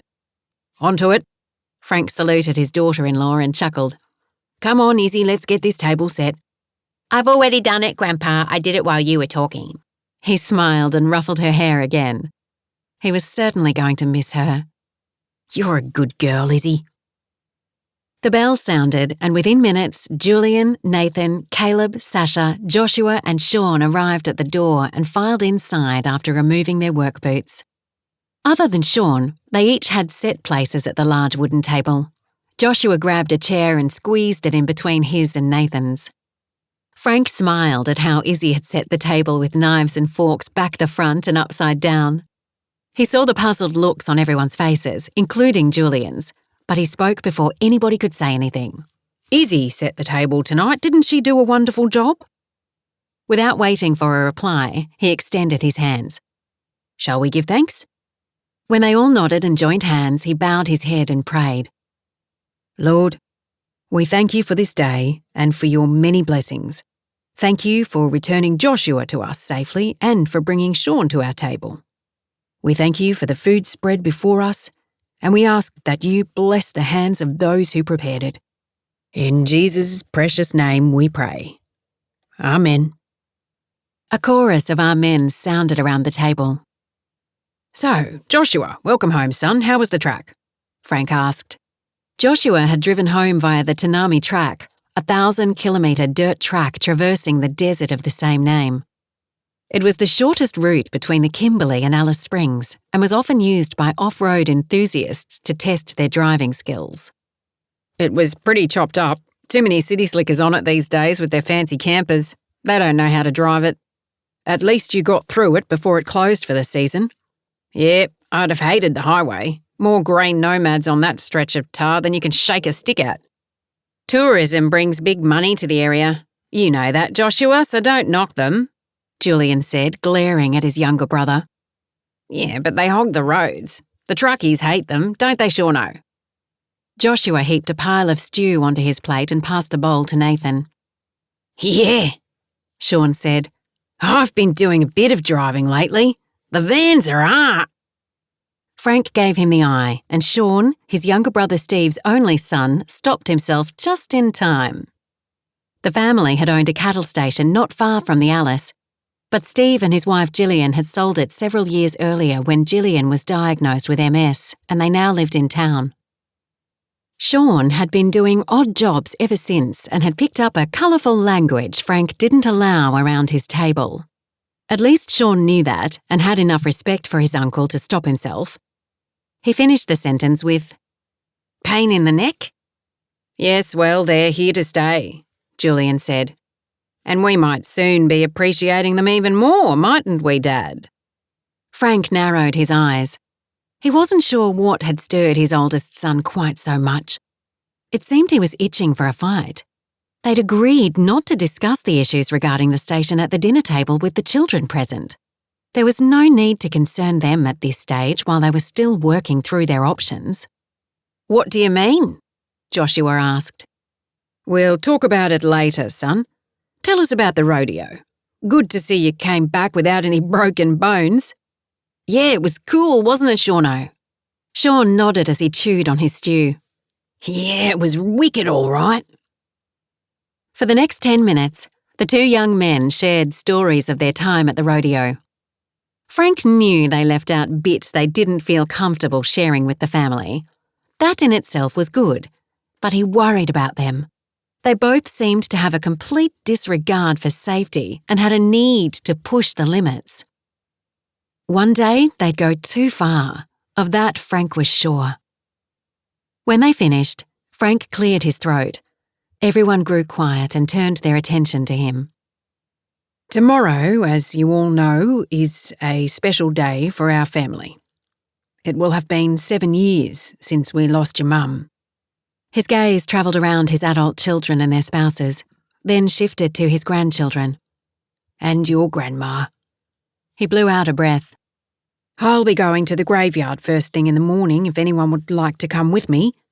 And then I think the girls are putting on a barbecue tomorrow night for dinner. I'll come with you, Grandpa, Isabel said quietly. The gesture was so sweet. An ache tore through his heart. That's wonderful, sweetheart. Grandma would be so pleased you want to visit her grave. I'll come too, Sasha said. I really miss Grandma. I know you do, sweetie, we all do. He reached out and squeezed her hand. He wondered how much Sasha remembered about that day. Only 4 at the time, it had been essentially her who triggered the sad chain of events that led to Esther's death. Although Frank knew that Caleb, Sasha's older brother, bore the weight of responsibility because it had been him who'd agreed to let her out of the car. He looked at Caleb, who'd slunk down in his seat and folded his arms. It grieved Frank that Julian wouldn't allow him to have counselling. Julian simply told him to man up and move on. Frank didn't understand his oldest son and wondered how Janella put up with him. Right now, Esther would have been disappointed with him, but she'd always looked for the good in people, so she would have found something to be positive about. Nobody blamed Caleb, but it seemed he still blamed himself. They tried not to talk too much about Esther and what happened in front of him, but they couldn't treat the boy with kid gloves forever. At some stage, he needed to face what had happened and deal with the guilt he carried. Although Frank knew he'd be feeling it more because of the anniversary, it was also important to remember her properly and show their respect. If it caused Caleb to talk about his feelings, that would be a good thing. How about you, Caleb? Will you come too? The whole table seemed to hold its breath. Moments passed and the clock ticking was the only sound. Finally, he said almost under his breath, Maybe next year. Okay, son, that's fine. Nobody's pushing you. But if you change your mind, I'll be going at 6 before we start chores. Frank lifted his gaze. And the rest of you are welcome too. He expected Olivia would go on her own to pay her respects. Julian, he wasn't sure about. His oldest son confused him at the moment. Joshua? Maybe. And then there were the 2 in-laws, Janella and Nathan. He expected they'd pay their respects in their own way. Thanks for dinner, Janella. Will you excuse me a moment? I've got a call to make. Sure, but Sasha's made apple pie for dessert, so don't be long. Apple pie? He looked at Sasha and quirked a brow. His granddaughter nodded eagerly. Well, I can't miss that. The phone call can wait. I wouldn't miss your apple pie for anything. She giggled and the look on her face warmed his heart. The pie was as scrumptious as he'd expected, and he told her so. Great pie, Sash. You're a wonderful cook. The 10-year-old beamed. Thank you, Grandpa. It was Grandma's recipe. I thought I recognised it. He winked at her and then concentrated on eating, all the while keeping one eye on Caleb, who'd winced again at the mention of his grandmother. Chapter 27. After dinner, Frank excused himself and spoke on the phone with Maggie for about 15 minutes. She told him that Serena had woken briefly but was now sleeping again. She also told him what the doctor had said. I'm worried about her, Frank. She's always been concerned about her appearance, and I'm not sure how she's going to cope with permanent scarring. She's probably stronger than you think, Maggie. I think we all carry scars of some kind. Not many of us get through life unscathed in some way, only some wear them on the inside where nobody can see them. They hide them away and let them fester. This will be her journey, Maggie, and she'll grow as a result of it. Don't shield her from it too much, although I understand why you'd want to. I feel the same way about Caleb sometimes. I wish he'd talk about Esther and what happened, but whenever she's mentioned, he withdraws into his shell. He didn't tell Maggie it was the anniversary tomorrow. On top of everything else, she didn't need to know that. I'll be praying for you all, he said. And I for you. I miss you, Frank. And I miss you, Maggie. I love you more than anything, and I can't wait until you come back. I'm not sure how long that will be. It doesn't matter. I'll be here waiting for you. I know you will be. Oh, I've got to go. A nurse has come in and wants to see me. I love you. Love you too. He ended the call and drew a long breath before releasing it slowly. The concern in Maggie's voice was real, and it grieved him to hear her anguish. She was worried about her daughter, and rightly so. But God was bigger than any problem any of them could ever face, including permanent scarring. So he bowed his head and prayed for them as he promised he would. Look after Maggie, Lord. Be her strength and portion. Give her wisdom and compassion. And Lord, help Serena deal with her injuries when she wakes. May she turn to you in her time of need, when she faces the reality of her injuries. May she grow through this experience and become a better person. And Lord, I pray for Caleb. My heart grieves for that boy. Let there be a breakthrough soon, and if I can be of any use, I offer myself to you to be used in whatever way you deem fit. In your precious Son's name, I pray. Amen. Frank didn't return to the central living area of the house until after he'd taken a shower, but when he did, no one was about. It seemed they'd all gone their various ways, as they often did. They lived close together, but his children and their families all had their own lives to live. He could understand why Olivia and Nathan wanted to move back to the city, but he was going to miss them. And Joshua? Well, he lived in the bunkhouse away from the family. He and Julian didn't get on too well, but then Julian didn't seem to be getting on well with anyone these days. Maybe it wasn't only Caleb who needed counselling. Frank grabbed an apple and headed outside. The moon had recently risen and loomed large against the horizon. He sat on the steps and while he munched away, he stared at it. He'd shared moonrises with two very special women, Esther and Maggie, and both were on his mind. The following morning, Frank rose as dawn was breaking and spent time in the Word before his planned visit to Esther's grave. He'd been reading through 2 Corinthians, and this morning he mulled over chapter 4, verses 16 to 18. So we do not lose heart. Though our outer self is wasting away, our inner self is being renewed day by day. For this light momentary affliction is preparing us for an eternal weight of glory beyond all comparison, as we look not to the things that are seen, but to the things that are unseen.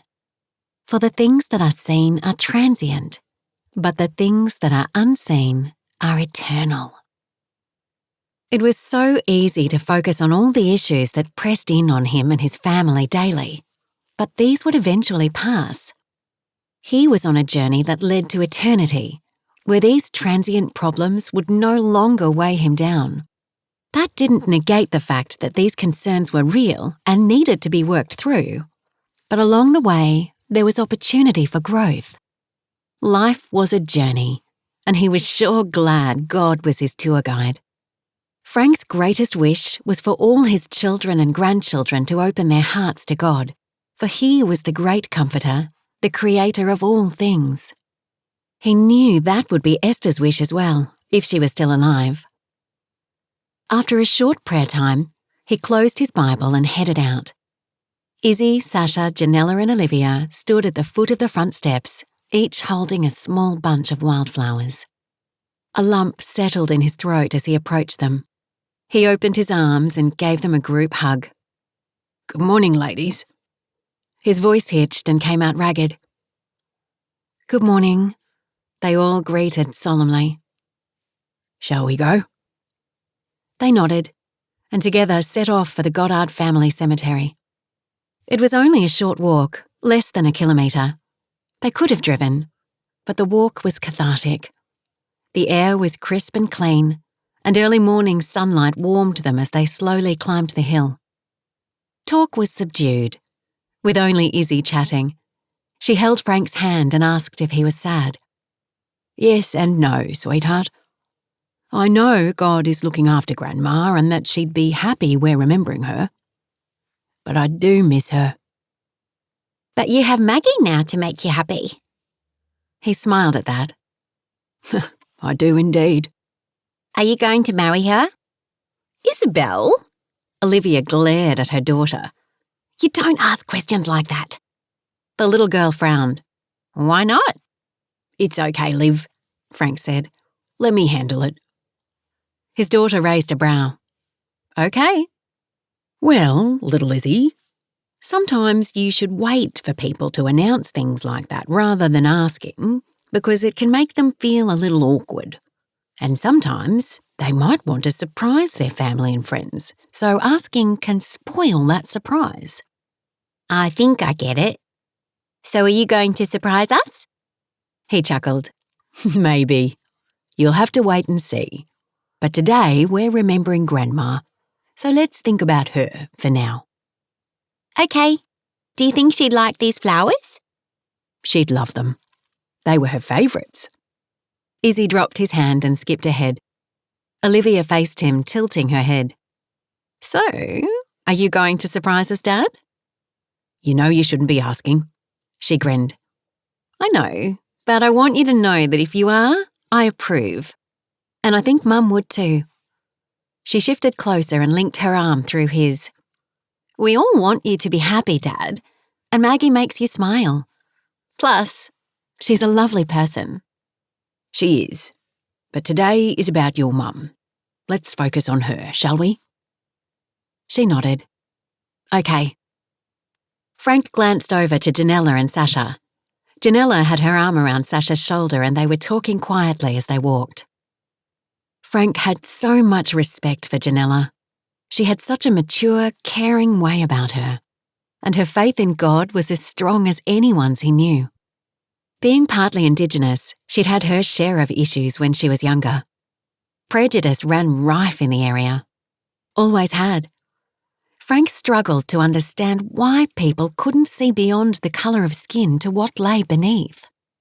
It's what was inside that was important, and Janella was beautiful inside and out. Her skin was a lovely olive and her face always held a smile.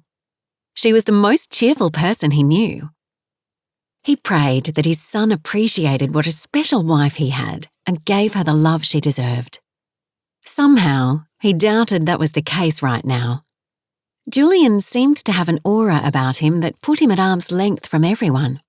It was probably because he was the eldest and took his role too seriously, but that didn't mean he had to distance himself from everybody. Frank sighed.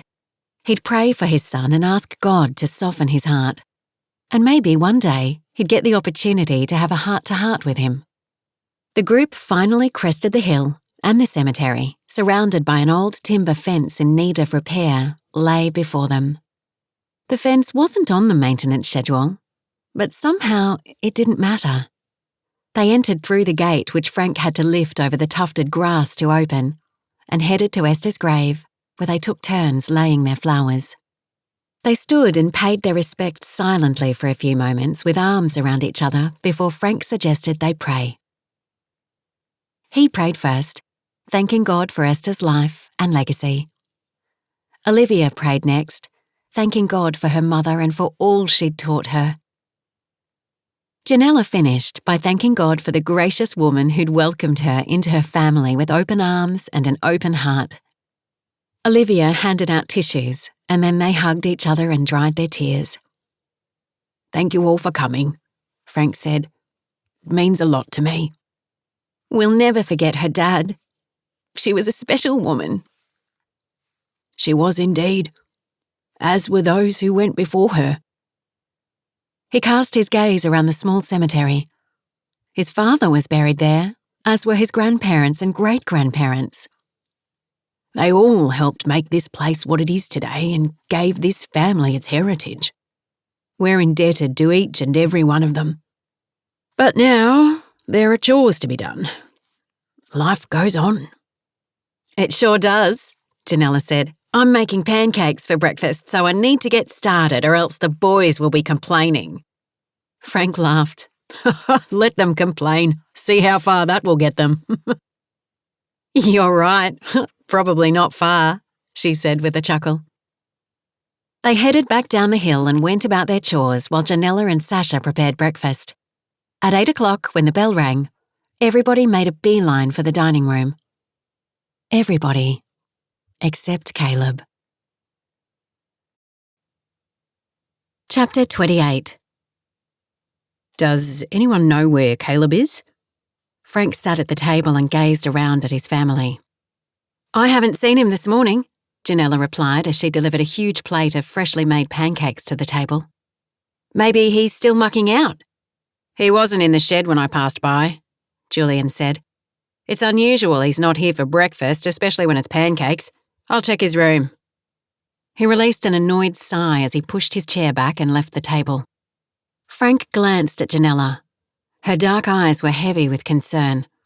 No doubt she was thinking the same. Caleb had gone off somewhere on his own. Again, like he'd done last year on the anniversary of Esther's death. Janella had finally found him at the lagoon near the cabin and brought him back. Julian had given him a good talking to and told him never to do that again. But what the boy needed wasn't a good talking to. He needed to talk, to speak about how he felt regarding his grandmother's death. Frank knew Janella walked a fine line between respecting her husband and caring for their son. If only Julian could see that it wasn't weakness to show emotion. Everyone else at the table carried on and enjoyed the pancakes, seemingly oblivious to the drama playing out around them. Frank prayed silently that should Julian find Caleb, he would go easy on the boy. He also prayed that should Caleb not be in his room, that he was safe wherever he was. Julian returned after a few minutes, his jaw rigid. He walked over to Janella, bent down and spoke quietly, but Frank could still hear enough. He's not in his room.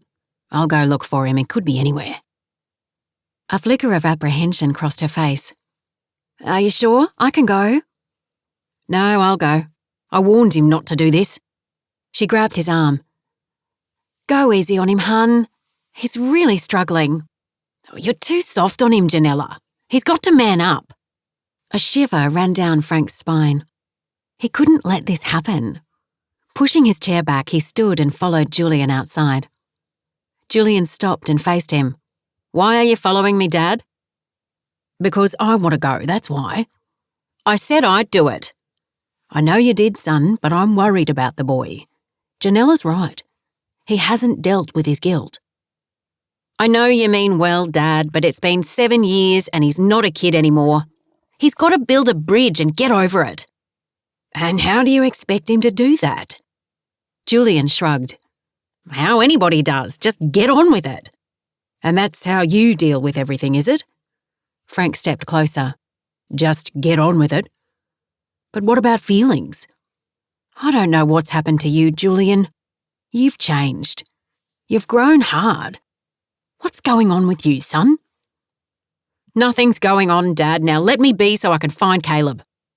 Julian, stop. I'll go. Frank pinned his son with his gaze and spoke in a manner that allowed no room for argument. He was overstepping the mark. Caleb was, after all, Julian's son. But he had to do this. Maybe it was wrong, and he'd apologise later, but right now, he felt strongly that his grandson needed him, not his father. I don't know where you get off, Dad. You think you can control everyone. Fine, go find him, but tell him he'll still have me to answer to. Frank gritted his teeth. Let's talk later, son. It's about time we had a good chat. Julian's eyes narrowed, but Frank could see he was conflicted. Yeah, well, chat solves everything, doesn't it? Frank frowned. What was his son talking about? What was he dealing with that he wasn't aware of? Okay, son. Whatever's going on, you know I'm here for you. Right? Whatever. Go and find Caleb if that's what you want to do. I will. And Julian, I really am here for you. You can talk to me. He clapped his son on the shoulder and headed for the shed. He had an idea of where Caleb might be, but he'd need a horse to get there. Funny enough, Caleb's horse was missing. It was strange that no one had seen him ride out. That in itself concerned Frank. It was possible Caleb had been missing longer than anyone thought. He quickly saddled his horse, a large black stallion called Midnight, and headed down the road until he reached a fork. He took the track on the left and picked up the pace. By the time he reached the river, the sun was almost overhead. He slowed the horse to a walking pace as he scoured the bank. 7 years ago, this area was covered in raging floodwater. The Ord River had broken its banks and spread across several hundred metres. Now, this arm of the river spanned less than 20 and flowed at a gentle pace. That would change soon, once the rains came. He looked for the roughly made cross he'd erected on the first anniversary of Esther's death. He'd attached it to a boab tree, but it wasn't that easy to find, and on several occasions it had fallen off in wild weather and he'd erected another. He didn't come here often. He didn't need to, but he guessed this was where Caleb had come. And he was right. Up ahead, on a bend in the river, he spotted Caleb's horse. Climbing off his own, he tethered it to a tree and approached slowly, not wanting to frighten the boy or the horse. Caleb was sitting on the ground with his knees drawn to his chin, his arms wrapped around them. He looked asleep, but lifted his head as Frank approached, his eyes widening. "It's okay, Caleb, I thought I'd find you here." Frank eased himself onto the ground beside the boy and said nothing for a few moments. Finally, he said, "It still gets to you, doesn't it?" Caleb nodded. "I can't get it out of my head." Frank could imagine that. It must have been such a horrific experience for a young boy to see his grandmother swept away in the raging waters. To know that if he hadn't weakened and allowed Sasha out of the car, she would probably still be alive. "You can't change what happened, son. There's nothing you or I or God can do to bring her back. But you know what? Grandma wouldn't want you wallowing in guilt for the rest of your life. She sacrificed her life for yours and Sasha's, and I'm sure she'd want you to live yours to the fullest, to cherish it." Caleb looked up.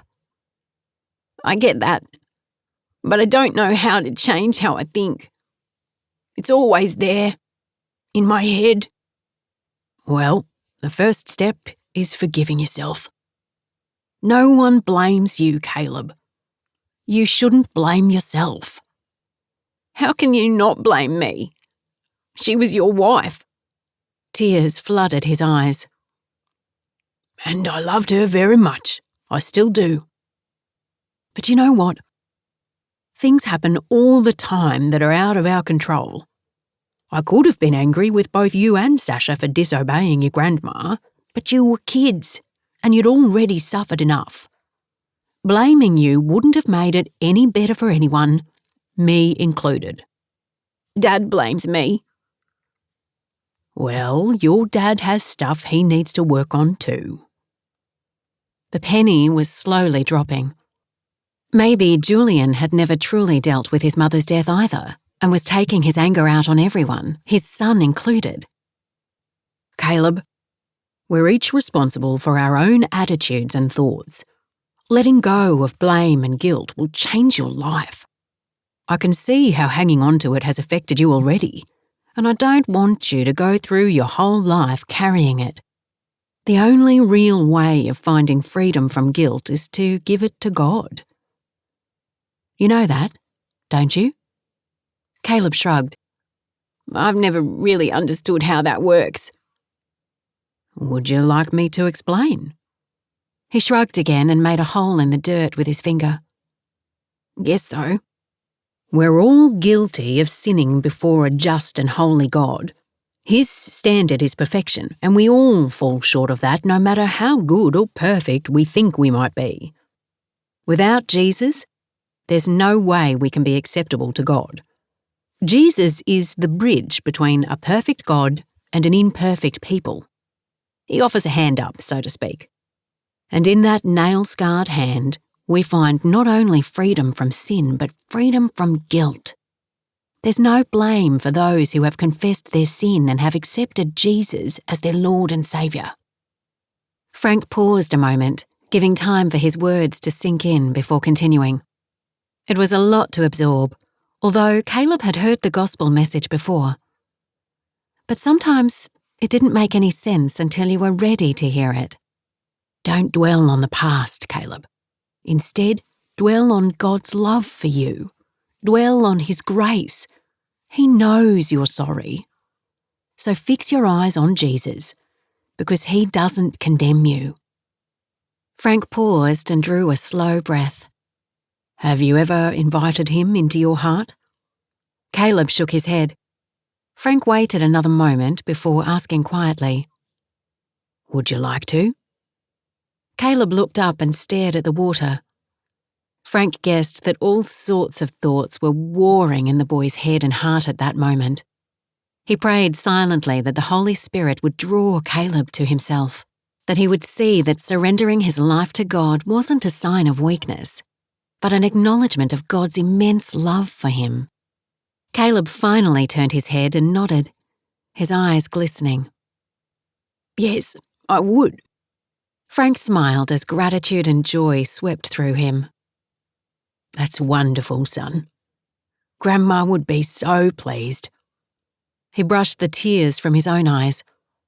So, you understand what you're about to do?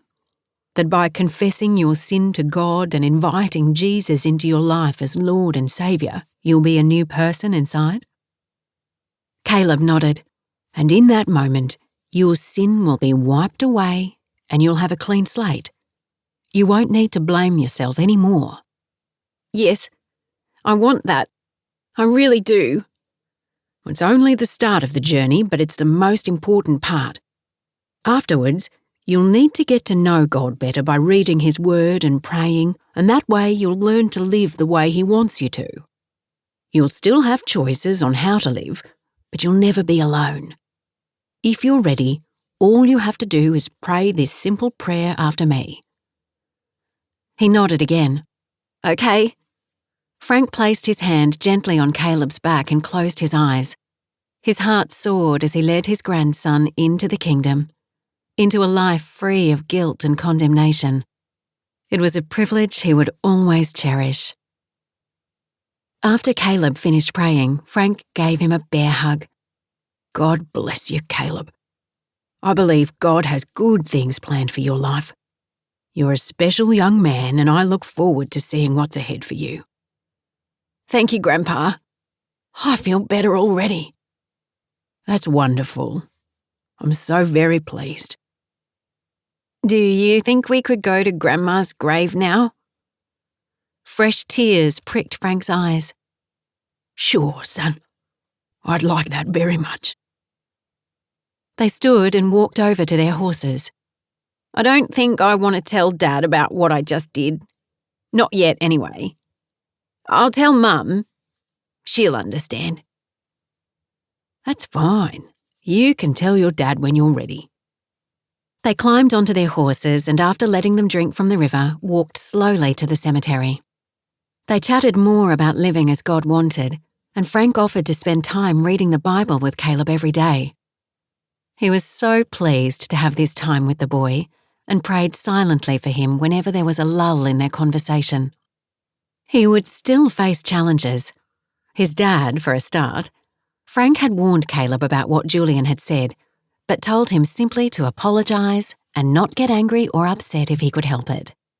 Frank was tempted to step in on Caleb's behalf, but that would be going too far. He'd have his own time with Julian sometime soon, but for now, he'd have to leave Caleb to face his father on his own. When Frank's phone came into mobile range, it beeped with 10 messages. 9 were from Janella, 1 from Maggie. He sent a message to Janella telling her he'd found Caleb and they were on their way home. He quickly read Maggie's message. It simply said she loved him and was praying for him. Even though they were half a world from each other, he felt so connected to her. He loved her so much and couldn't wait to see her again. The time he spent with Caleb at the cemetery was also special. The boy shed tears as he told his grandma he was sorry for carrying blame for so long, and he promised to live a life that would make her proud.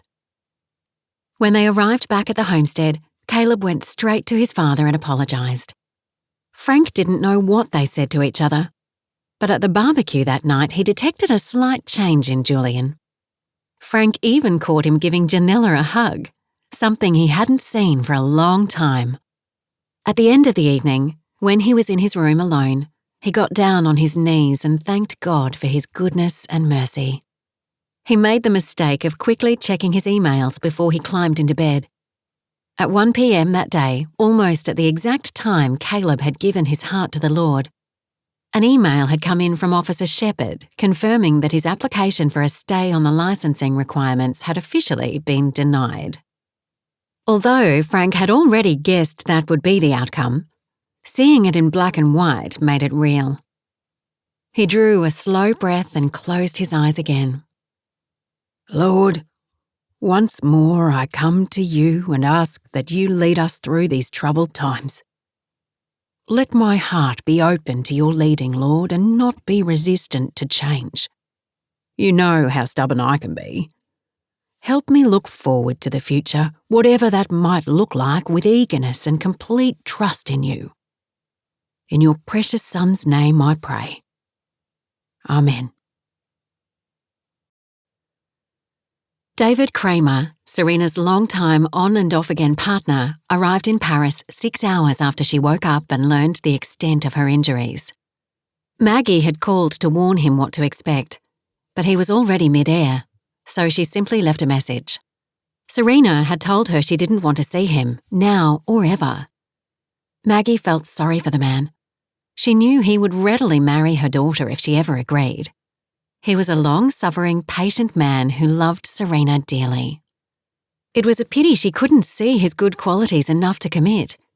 And now, with her injuries, especially her burns, Maggie feared she would push everyone, including David, away. Maggie's phone rang as she was holding Serena's least burnt hand while the nurse redressed her face. Maggie could barely look at her charred, disfigured right cheek. She didn't blame her for not wanting to see anyone. But David wasn't anyone. He was her partner. And he truly loved her and would stand by her and help her through her recovery.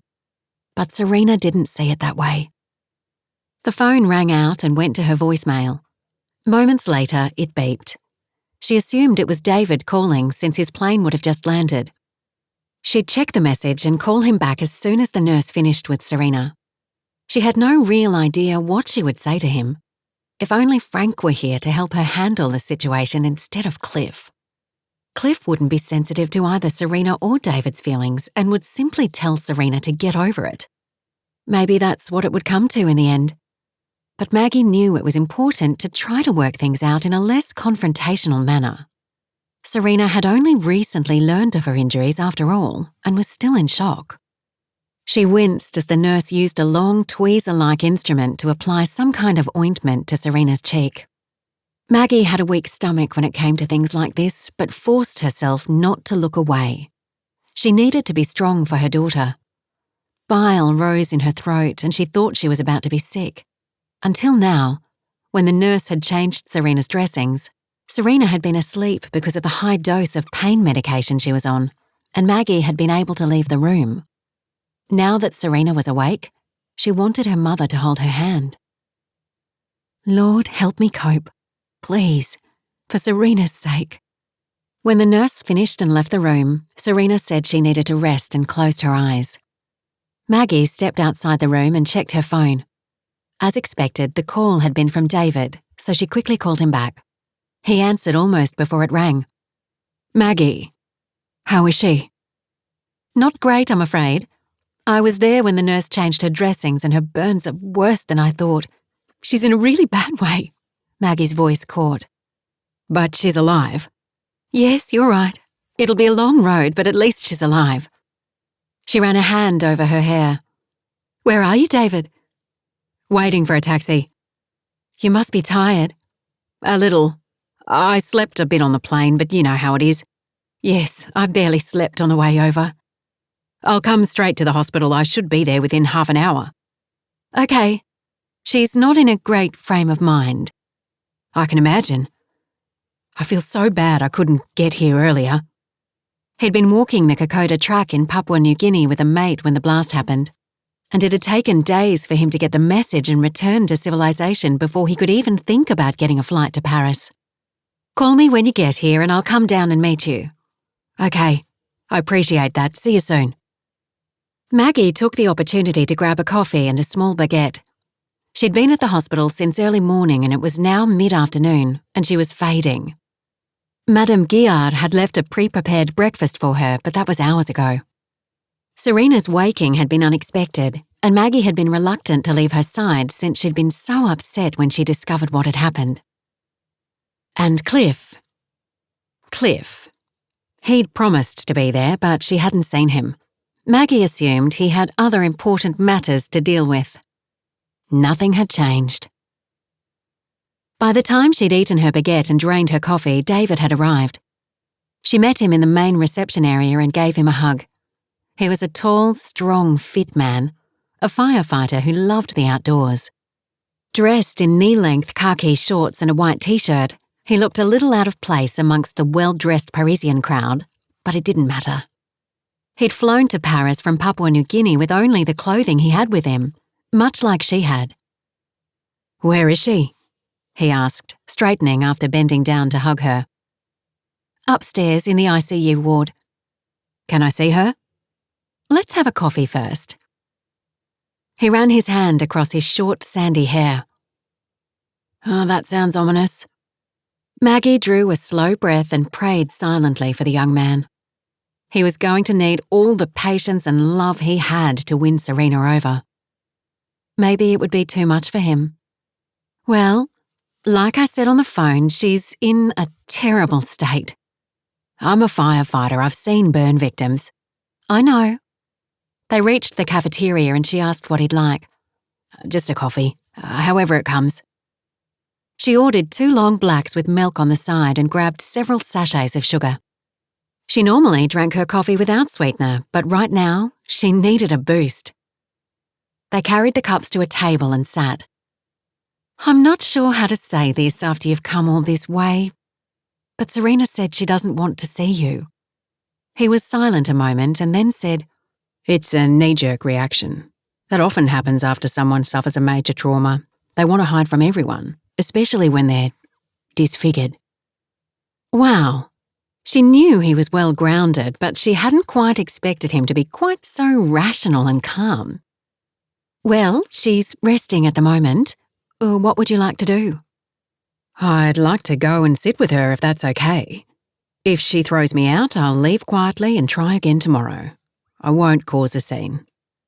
Maggie smiled. She couldn't imagine David Kramer ever making a scene. He was much like Frank in that way. "Oh, I didn't think you would. Okay, let me take you up once you've finished your coffee. Did you want to freshen up first?" "I had a quick wash at the airport. I think I'm fine. I don't smell, do I?" She laughed. "No, not at all. So, how much of the track did you do?"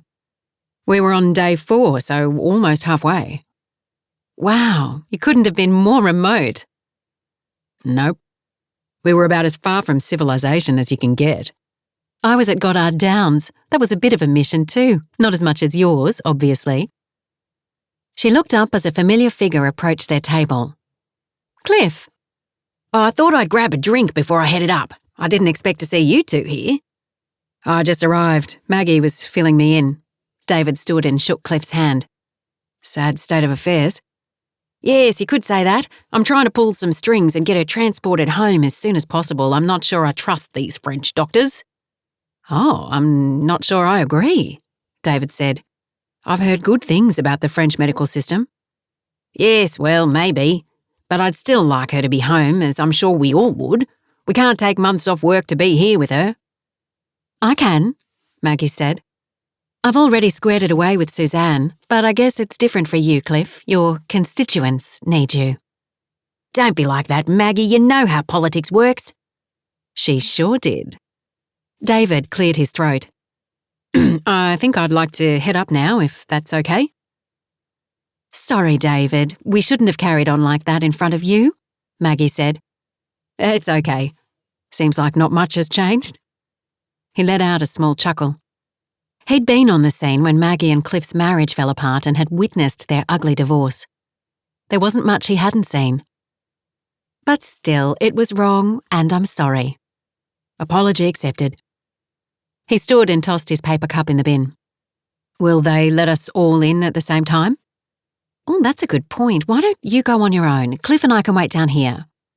Are you sure? Yes, that's fine. Maggie momentarily swung her gaze to Cliff, daring him to disagree. He simply shrugged. Thank you, David replied. I might be back in a few minutes if she throws me out. Let's hope she doesn't. She's in room 9 of the ICU on the 3rd floor. Thanks. I'll let you know how it goes. He nodded and then walked out of the cafeteria, leaving Maggie alone with Cliff. Again. You may as well join me, she said. I thought you'd never ask. His eyebrows waggled. Don't play with me, Cliff. I agreed to be civil, but that's all. And I guess that's all I deserve. I did treat you rottenly, didn't I? He said as he sat opposite her. Maggie's brows lifted. That was the closest thing to an apology he'd ever given. Yes, you did. She could easily have said a lot more, but there was no point. It was in the past, and she'd finally dealt with it. Anyway, we're not here to talk about us. Where were you today? I expected you ages ago. I had some business to attend to. I'm sorry. Serena's worse than we thought. Her cheek's a mess. I can't see that it'll ever look normal again. Maggie took a deep breath and swallowed the lump in her throat. She didn't want to break down in front of Cliff, but the image of her daughter's injuries plagued her mind. They were horrid. It's amazing what plastic surgeons can do these days. Yes, well, I guess we'll see. She was in shock when she woke up and saw some of her burns. She hasn't seen her cheek yet. The doctor thought it best to wait. Cliff nodded. He's probably right if it's that bad. I've contacted a few of my friends in high places to see who they recommend. I should hear back soon. Maggie sighed. I doubt she'll be fit to travel for weeks, if not months. I'm sure I can get a sooner time frame arranged. Really? How? Oh, for me to know and you to find out, Maggie, my dear. She gritted her teeth. How she hated him talking to her like that. Lord, give me patience. David found the ICU easily. The nurse at the desk was a little hesitant at first to let him in, but finally agreed. He didn't get upset or angry. He simply explained who he was and how long he'd been travelling to be with Serena. He also thought it wise to tell her that Serena might react adversely to him being there because of her burns. If she does, I'll leave without a fuss and try again tomorrow. That's a good attitude to have, Mr. Kramer, but you can call me David if you like. Okay, David. That's a good attitude to have. Getting angry won't achieve anything. You're right. Anyway, come with me. I think she's still resting. He followed the nurse to Serena's room. He knew what to expect, but the sight of her brought tears to his eyes. He quickly blinked them away. Buzz if you need me, otherwise you're welcome to stay as long as you like, the nurse whispered. Thank you. He sat on the chair closest to Serena. He wanted to hold her and tell her he loved her, that he would be there for her, but all he could do was stare at her. He hadn't wanted her to come to Paris, but he understood that it was her job. Much like she didn't want him fighting raging bushfires, laying his life on the line. Life wasn't risk-free, but he also knew that facing whatever challenges those risks brought made a person stronger. Hiding from them did nothing for a person's character, but Serena's journey to recovery would be long and fraught with many ups and downs. I'm here for you, darling. Whatever you need, I'm here. Don't push me away. He'd met Serena 5 years earlier when she was covering the bushfires that raged through the Kakadu, destroying thousands of hectares of precious bushland. Something about her had attracted him. She was a beautiful woman, but it was more than that. She had spunk, and he liked that. He'd grown bored with his previous girlfriend, Kelly. In fact, he wasn't sure why they'd started dating in the first place. She wasn't overly fond of anything he enjoyed, But for some reason, she'd pursued him, and for a while they'd enjoyed each other's company. But when she'd chosen to sip cocktails by a pool instead of joining him on his hikes, he'd called it quits. But Serena, she was a risk-taker, a thrill-seeker. And this time, it was him pursuing her. He tried to tell himself he didn't mind their loose relationship. He could understand why she was reluctant to commit after her parents' ugly divorce, but no matter how many times he'd told her he'd never hurt her, she'd said she preferred to keep their relationship as it was. He hoped that one day she'd change her mind and would be prepared to make a long-term commitment, that she might consider marriage. But the M word was a definite no-go as far as Serena was concerned. But maybe now she'd see things differently. Her eyes fluttered and then opened. "David." Her voice was barely a whisper. Her throat would still be raw from inhaling the smoke. He knew what that was like. "Serena." He swallowed hard and picked up the tumbler off her tray and held the straw to her mouth. She took a sip and then another before she pushed it away. "I didn't want you to see me like this." "I don't care what you look like. I want to be here with you. Don't push me away." Her eyes blinked but stayed open.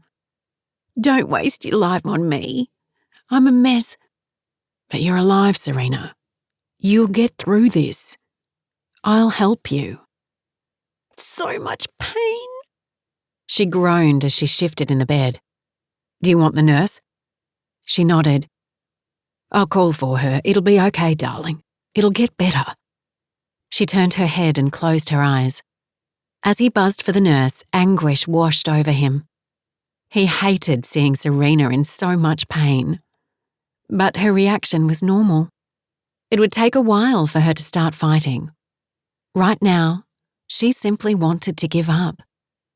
Given the extent of her injuries, her pain level would be high, and the medication wouldn't allow her to think rationally.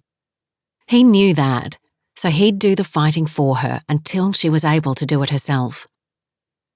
The nurse arrived and gave Serena some more pain relief. "She'll sleep for a while now." David nodded. "I'll stay with her." "Call if you need me." When she left, he called Maggie and gave her an update.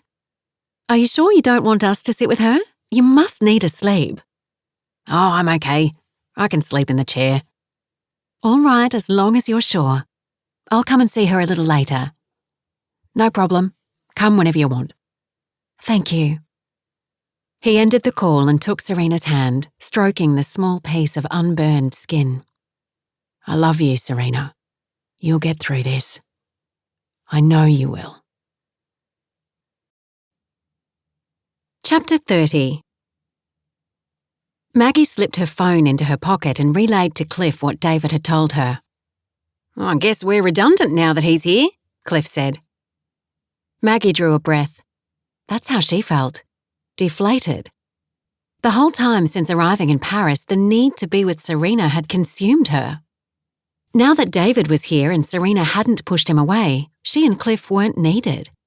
That was her initial reaction, although she knew they would each have a role to play eventually. "Not totally, but yes," she said.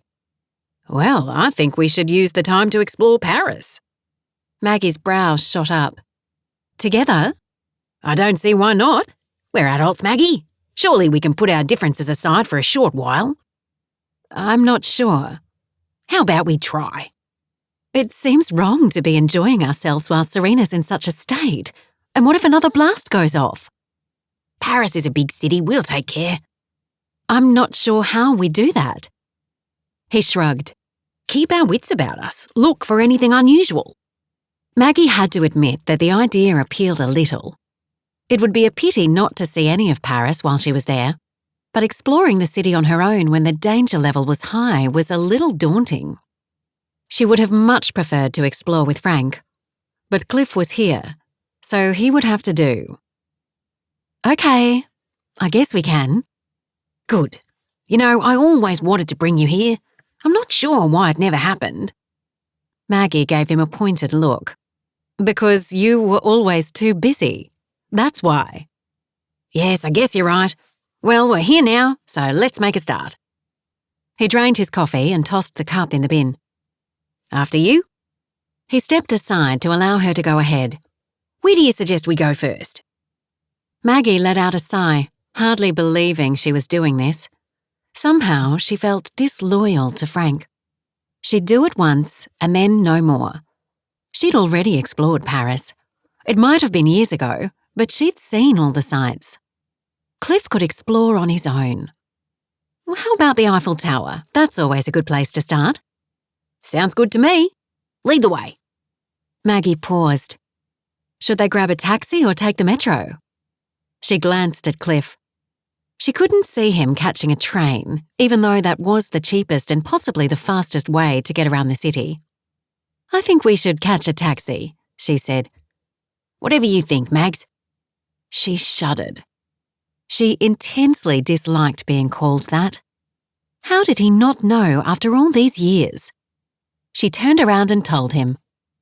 "Why didn't you tell me before now?" His eyebrows furrowed. He looked crushed, shocked. "I did, countless times. You never listened." "I'm sorry." Maggie blinked. Cliff said he was sorry. Amazing. Miracles really did happen. When they walked out the main doors, she shivered and grabbed her thin jacket from her bag. If she stayed much longer, she'd need to go shopping. Not that that was a problem. Whoever had a problem shopping in Paris? A number of taxis were lined up in the rank. They climbed in the first one and Maggie gave the driver instructions in French. Her French wasn't perfect, but it was mostly understood and helped her get around easily. The French seemed to like it when she at least tried to speak their language. That was fair enough. It was arrogant to think that everyone should speak English. The drive to the tower took a little over 15 minutes. Seated in the back of the cab with Cliff was strange, like she was in some kind of time warp. It didn't seem real. "I can't believe you've never been here," she said, more for something to say than anything else. The taxi skirted past Notre Dame and Maggie couldn't help but crane her neck and stare. The spires that had stood proud and tall for hundreds of years above the famous Gothic cathedral on the Ile de la Cité in the middle of the River Seine were no longer there. They'd burned in the recent fire that destroyed a good part of the cathedral. "It's so sad, and it's hard to believe it happened." "I would like to have seen the cathedral," Cliff said. "I've heard it was quite unique." "Yes, it is. I'm sure it will be rebuilt. It's one of the finest examples of French Gothic architecture anywhere, and the stained glass windows were amazing. I guess they're all gone." She grew sadder. "At least it wasn't a terrorist attack." "No, I guess it could have been worse. It makes you wonder what place they'll target next." "Hopefully not the tower." "Yes, hopefully not the tower," she gulped. The terrorists could target anywhere, but they seemed to favour places with high traffic. Lord, please keep us safe. Suddenly, she was having second thoughts. But the taxi had pulled up and the driver had turned around and was waiting to be paid. Cliff handed over some bills and thanked him in terrible French. At least he'd tried. Maggie drew her jacket closer again. Cliff noticed. "Are you cold?" "A bit, I'll be fine. I can lend you my jacket." Memories of Frank lending her his as they strolled along the jetty in Darwin not that long ago flashed through her mind. His jacket had floated on her, but she hadn't minded. As he'd rolled up the sleeves, his light blue eyes had twinkled and she'd laughed. A pang of longing to be near him stabbed her. But he wasn't here and she needed to answer Cliff. She gave him a grateful smile. "Thanks, but I really am okay." "As long as you're sure." "Yes, I am." She looked around, taking in the area. It wasn't as busy as she'd expected. People were probably staying away because of the attacks. That was beneficial for them because it meant the line to get tickets wasn't as long as usual. But it also wasn't good. People were staying away for a reason. "Are you sure you want to do this?" she asked. "Yes, the terrorists don't intimidate me." "But you might not even know they're here, if they are." "I'm not saying they are. I'm not going to let them dictate what I do." She let out a sigh. "Fair enough. Let's get our tickets." They lined up and within 10 minutes were whizzing to the second level in the lift, Wow, this is awesome, Cliff said as they stepped out and leaned against the railing. The city spread out before them in all directions, and Maggie began pointing out the main places of interest as they slowly walked around. The Champs-Élysées leading to the Arc de Triomphe, Sacré-Cœur and Montmartre, the Champ de Mars, the Louvre, Notre Dame, or what remained of it, Pont Neuf. As the sun lowered in the sky, the lights of the city began to twinkle. They gazed down at the River Seine, a thin ribbon of dark blue that wove through the city and contained so much history. Maggie was a history buff and could regale Cliff all night with her knowledge, but she knew he'd grow quickly bored. Already he was eager to go to the top level. Although you can see further from up there, you can't see the places of interest as clearly, she said, but we may as well go up since we've got tickets. They headed back to the lifts and caught the one going to the very top. When they stepped out, Maggie tried to hide her shiver as a blast of cold wind almost knocked her off her feet. "Hey, Mags," he winced. "Sorry, Maggie, are you okay?" Cliff asked with something akin to concern in his voice, surprising her. "Yes, I'm fine. The wind caught me off guard, that's all." "Have my jacket, you're shivering." Against her better judgment, she gratefully accepted his offer and slipped the jacket over her shoulders. The familiar smell of his cologne tickled her nose and immediately roused memories. Memories she didn't want rekindled. It was true, she had once loved him, but that was long ago, when she had blinders on and hadn't seen him for what he was. She had to admit as she stood next to him that he seemed to have changed a little. In fact, there was something she couldn't quite put her finger on that was different. He seemed kinder than she remembered. But it wasn't only that. She quickly tore her thoughts from him. She didn't want to spend her time thinking about Cliff. She rubbed her arms and followed him around the perimeter. When they reached the lift again, she asked if he was ready to go. "Yes, where to next?" Maggie grimaced. "I'd really like to go back to the hospital, do you mind?" He shrugged. "I guess not. But let's get something to eat first." "Okay, but just a quick bite, nothing fancy." "All right, as long as it's not the cafeteria." Deal. She knew the very place to take him. She'd passed a small restaurant when she'd walked from the guest house to the hospital and had thought it would be a convenient place to eat. They hailed a taxi and within 15 minutes was seated at a table on the pavement surrounded by potted plants and hanging baskets overflowing with cheerful annuals. There was also a gas heater, so Maggie returned Cliff's jacket before she began perusing the menu. "Can you translate for me?" Cliff asked, pointing to an item halfway down the menu. "What's this?" "Ah, aiguillette de poulet masala," Maggie said in almost perfect French. "I think you'd like that one. It's sautéed chicken breast and mushrooms in a masala sauce."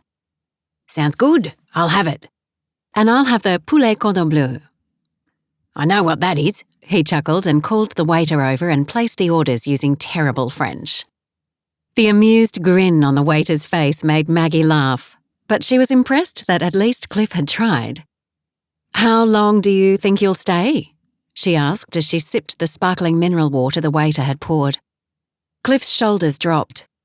"I wondered when you'd ask that." Maggie's eyes narrowed. "Is something wrong?" "You could say that." He toyed with his drink and then looked up and met her gaze. "Mandy's left me." Maggie's eyes popped open. "No. When did that happen?" 2 weeks ago." "So what happened?" He shrugged. "We'd been fighting a bit, but I thought we were okay. But then one day she simply told me she was leaving, with Ruby. And she did." "Didn't you try to stop her?" "Yes, but she'd made up her mind." Maggie studied him and for the first time in her life, she saw below his facade. He was hurting and almost seemed like a lost little boy who didn't know what had happened to him. He'd always been the one in charge, but it seemed that he'd met his match in Mandy. "Do you love her, Cliff?" "Yes, but seeing you again has also made me realise what a fool I was to walk out on you. Do you think we could try again, Maggie?" His eyes implored, but she couldn't believe what he was saying. Try again? He had to be joking. I think it's too late for that, Cliff. Mandy's your wife, and if you love her, you should fight for her. And for Ruby. I've been a fool, haven't I? She nodded. Yes. There was little more she could add to that. He drew a slow breath. The truth is, I don't know what I want. It seems that nobody apart from Jeremy wants anything to do with me. Not even Serena. Do you blame her? You married someone younger than her. How do you think she feels? I got carried away, didn't I? Maggie nodded again. But you have another daughter now to think of as well. It's never too late to make amends and become a better person. If Mandy's leaving makes you wake up, it could be a good thing. The waiter arrived with their meals. They paused their conversation while he topped up their glasses and asked if he could get them anything else. When they said no, they were fine, he left and Cliff leaned forward, letting out a heavy sigh. What should I do, Maggie? Go home and try to make amends with Mandy, offer to go to counselling. She pinned him pointedly with her gaze. How many times in the year before he took up with Mandy had she pleaded with him to go to counselling with her? Each time he'd told her he'd never be seen dead or alive in a counsellor's office. If you really love her and want her back, that's what you have to do. And you need to apologise and mean it, and become a nicer person. Ouch. All the things you wanted me to do. She nodded again. Yes. He drew a slow breath and picked up his silverware. Maybe you're right. Maybe I should go home and try. It's not like Serena needs me, not with you and David here. I think it's a good idea, Cliff. You don't want 2 failed marriages under your belt, do you? That wouldn't be a good look for your constituents. No need to be nasty. But you're right. I worked hard to win back their confidence after our divorce. They mightn't like a second one. He sliced a piece of chicken and popped it in his mouth. After swallowing it, he said quietly, seriously, with his gaze fixed on hers, unless, of course, you'd reconsider my previous offer. I mean it, Maggie. I should never have left you. We were good together. And I loved you. I might not have shown it enough, but I did. I do. Maggie swallowed hard as she struggled with the array of emotions and memories that flooded back. Cliff was right. In the early years, they had been good together. She'd been young and in love and hadn't minded his charismatic personality, until he began to use her to gain approval and votes. Then she'd started to see through him. She breathed in deeply. No, Cliff, I've moved on. And I'm happy, I really am. Frank is a wonderful man and I'm looking forward to marrying him. Do you really think you'll be happy living on a remote cattle station? You're a city girl, Maggie. I can't see you roughing it. Maggie chuckled as she recalled Frank's arms around her as he showed her how to use the staple gun. Yes, I do. It will be different for sure, but I'm looking forward to living a simpler life. I don't need the city, Cliff. And what about Serena? She'll need you and she lives in the city. Maggie gulped. She hadn't really thought that through.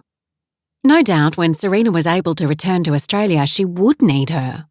I'm sure we'll work something out. So when's the big day? We haven't decided yet. I notice you're not wearing a ring. He raised a brow. Do you think you might have acted too hastily? Indignation rose within her as she reached for the ring hanging under her blouse and fingered it. Absolutely not. We were going to announce it to his family when I got the phone call. So you could change your mind. He quirked a brow. All the old emotions rose within her. Frustration, annoyance, exasperation. She clenched her other fist in her lap.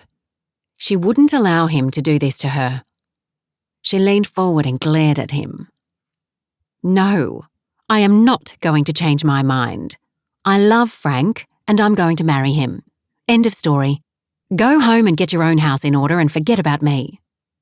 She folded her napkin and placed it on her plate. I've lost my appetite. I'm going to the hospital to see Serena. She stood and tossed a €20 note on his plate. "That should cover my meal." He began to stand, his mouth agape. "Don't bother, Cliff. Finish your meal. Goodbye." Striding off, she held her head high, but her heart thumped and her hands shook. She hadn't intended to grow angry and she felt bad that she had. But it also felt good. He hadn't changed. Not really. He was still looking out for number one. She asked for forgiveness as she hurried to the hospital, and she also prayed for Mandy and Ruby. Her heart went out to them. Perhaps Cliff might change over time and Mandy might decide to take him back, but somehow she doubted it. He had to get past his overinflated ego first, and the only true way of doing that was to allow God into his life for real. To humble himself and allow God to change his heart. It wasn't impossible, and she would pray for him, just like she prayed for Serena. Perhaps this was the wake-up call he needed. And perhaps Serena's injuries were the wake-up call she needed to draw her back to God. Maggie prayed they wouldn't cause her daughter to push him further away. Chapter 31.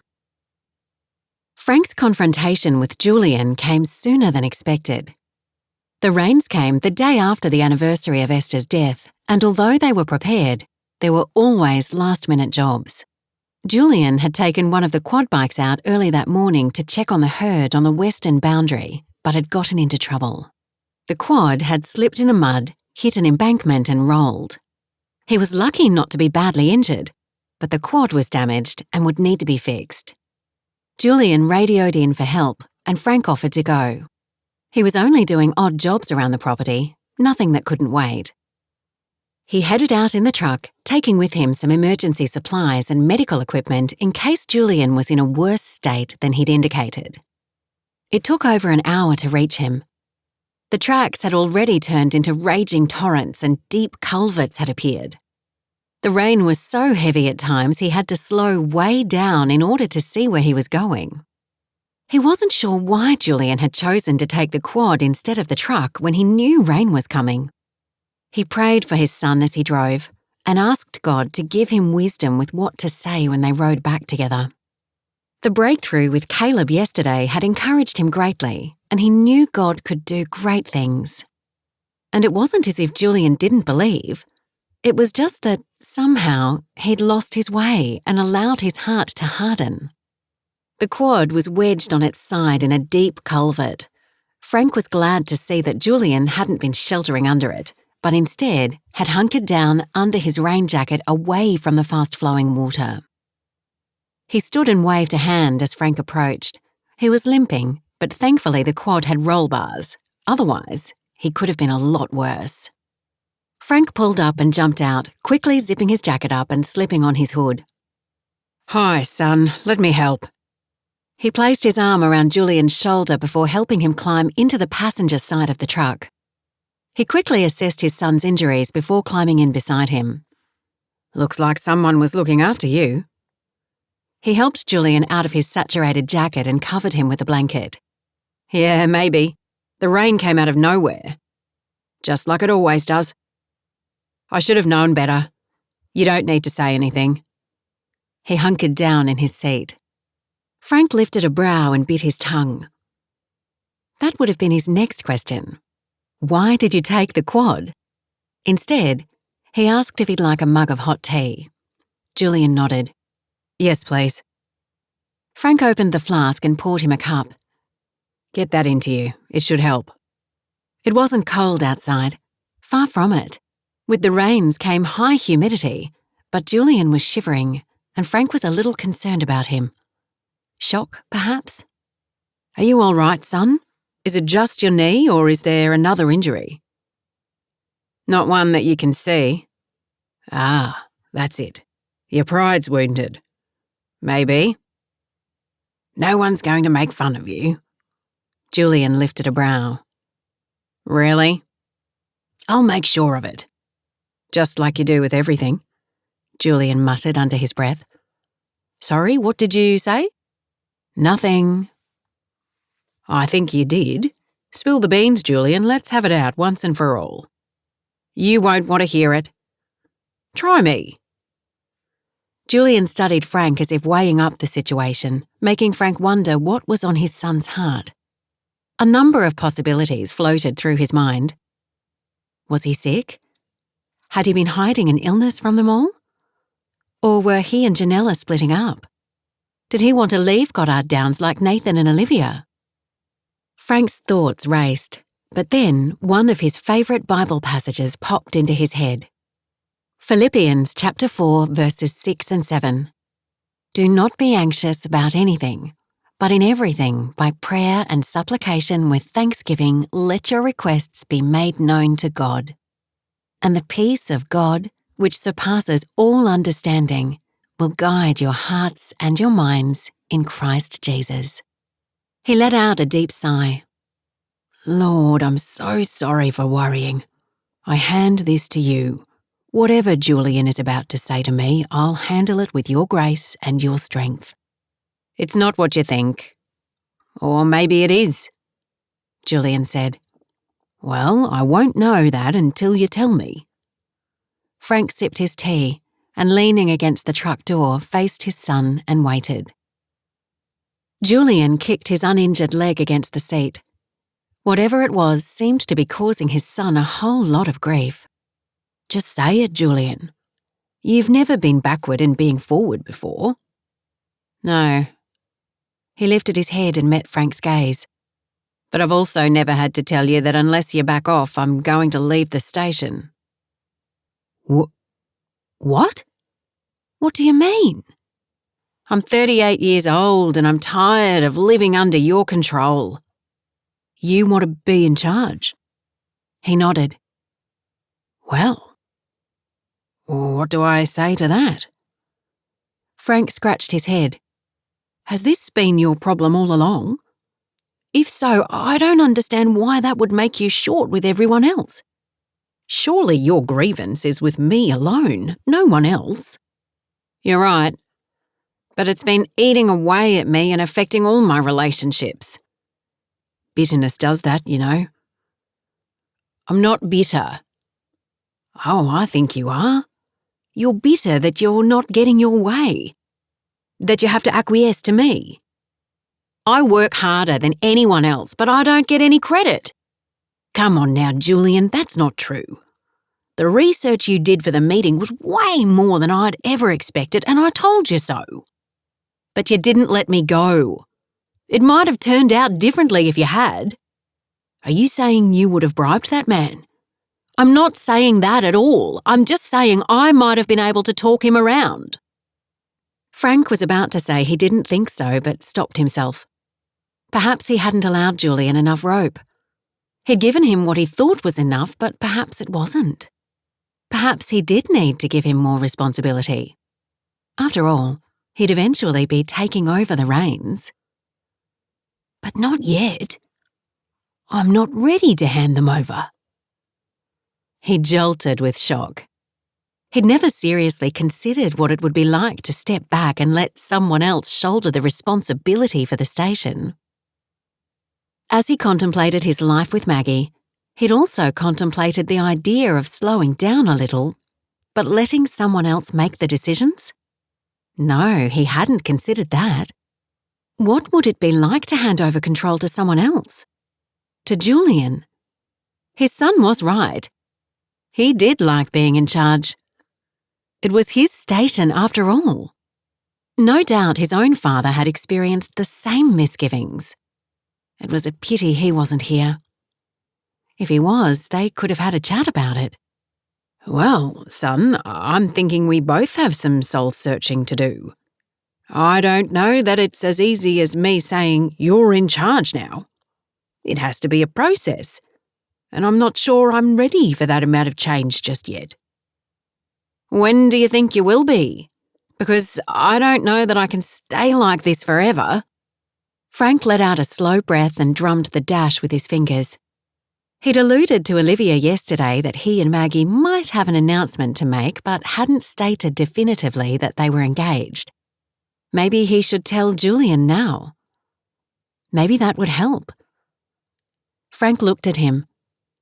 Could he entrust his son with that news? Would Maggie mind? They'd agreed to wait until she returned and tell the family together. But he sensed that the news might help ease Julian's frustration a little. To know that things were happening, things were changing, and that one day, in the not-too-distant future, he would take over the reins. He just needed to exercise a little patience in the meantime. Yes, he'd tell him and pray that Maggie wouldn't mind. I have some news that might help. Chapter 32. Over the following weeks, Maggie split her time between sitting in a cafe writing articles and sitting with Serena, trying to cheer her daughter.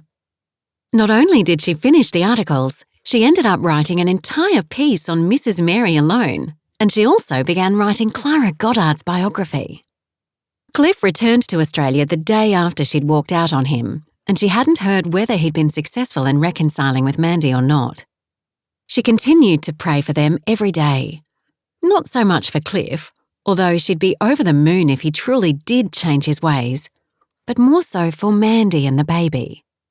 Having been through a marriage breakup herself, she knew the gamut of emotions the young woman would be feeling. She had no idea if Mandy had any knowledge of God and the hope and peace that could be hers in Christ, but that wasn't a reason not to pray for her. She'd also prayed for Serena and David. She'd come to appreciate what a special young man he was and how much he loved her daughter.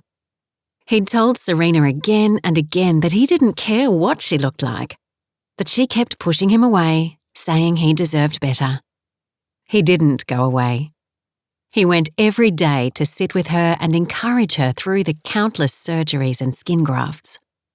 The doctors were pleased with her progress, but her skin, especially her right cheek, was a mess. In fact, a lot of her body would be scarred for life. She still wanted to hide herself away, but it was early days and she was still heavily medicated.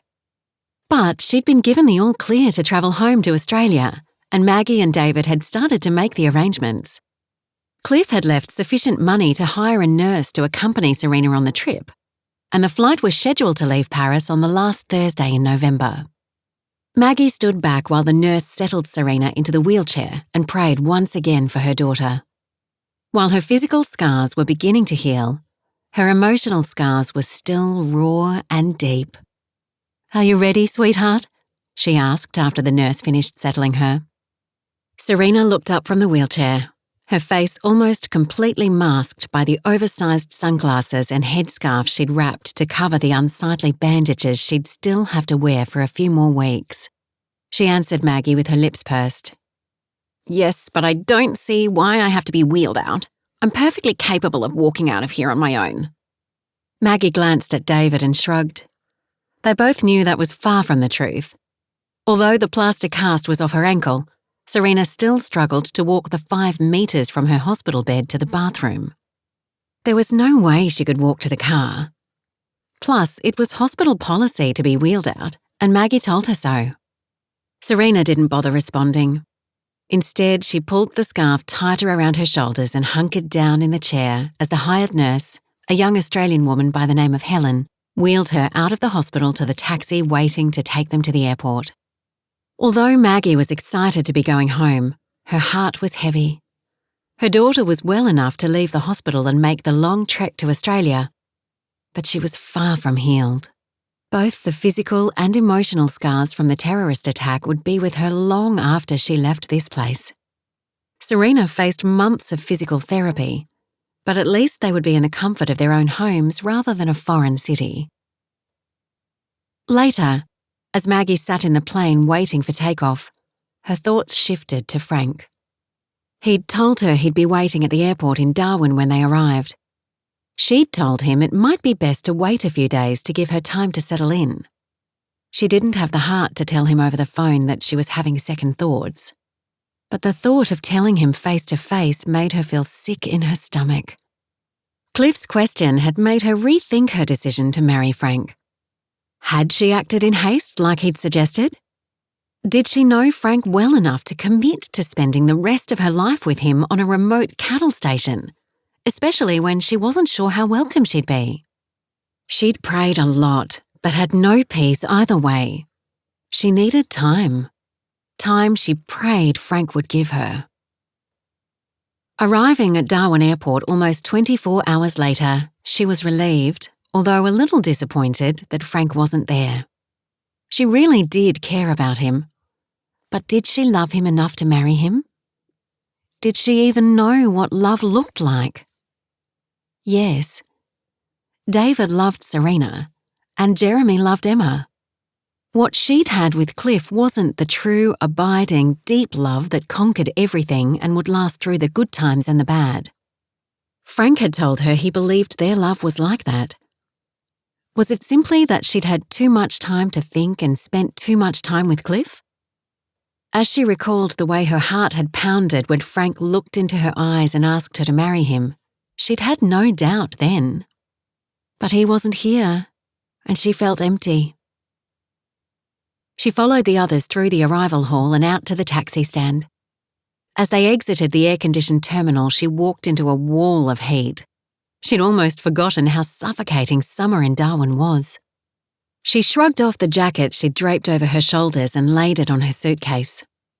They waited for a taxi, and when one came, David and Helen helped Serena into the vehicle. Maggie felt like a third wheel. The cab took them to David and Serena's apartment at Coconut Grove. Their apartment was on the 3rd floor and had a great view across the sea. Maggie offered to make coffee for everyone. Serena said she wanted to go to bed. Helen washed and dressed her and redressed her burns, and then, with David's assistance, settled her in her bed.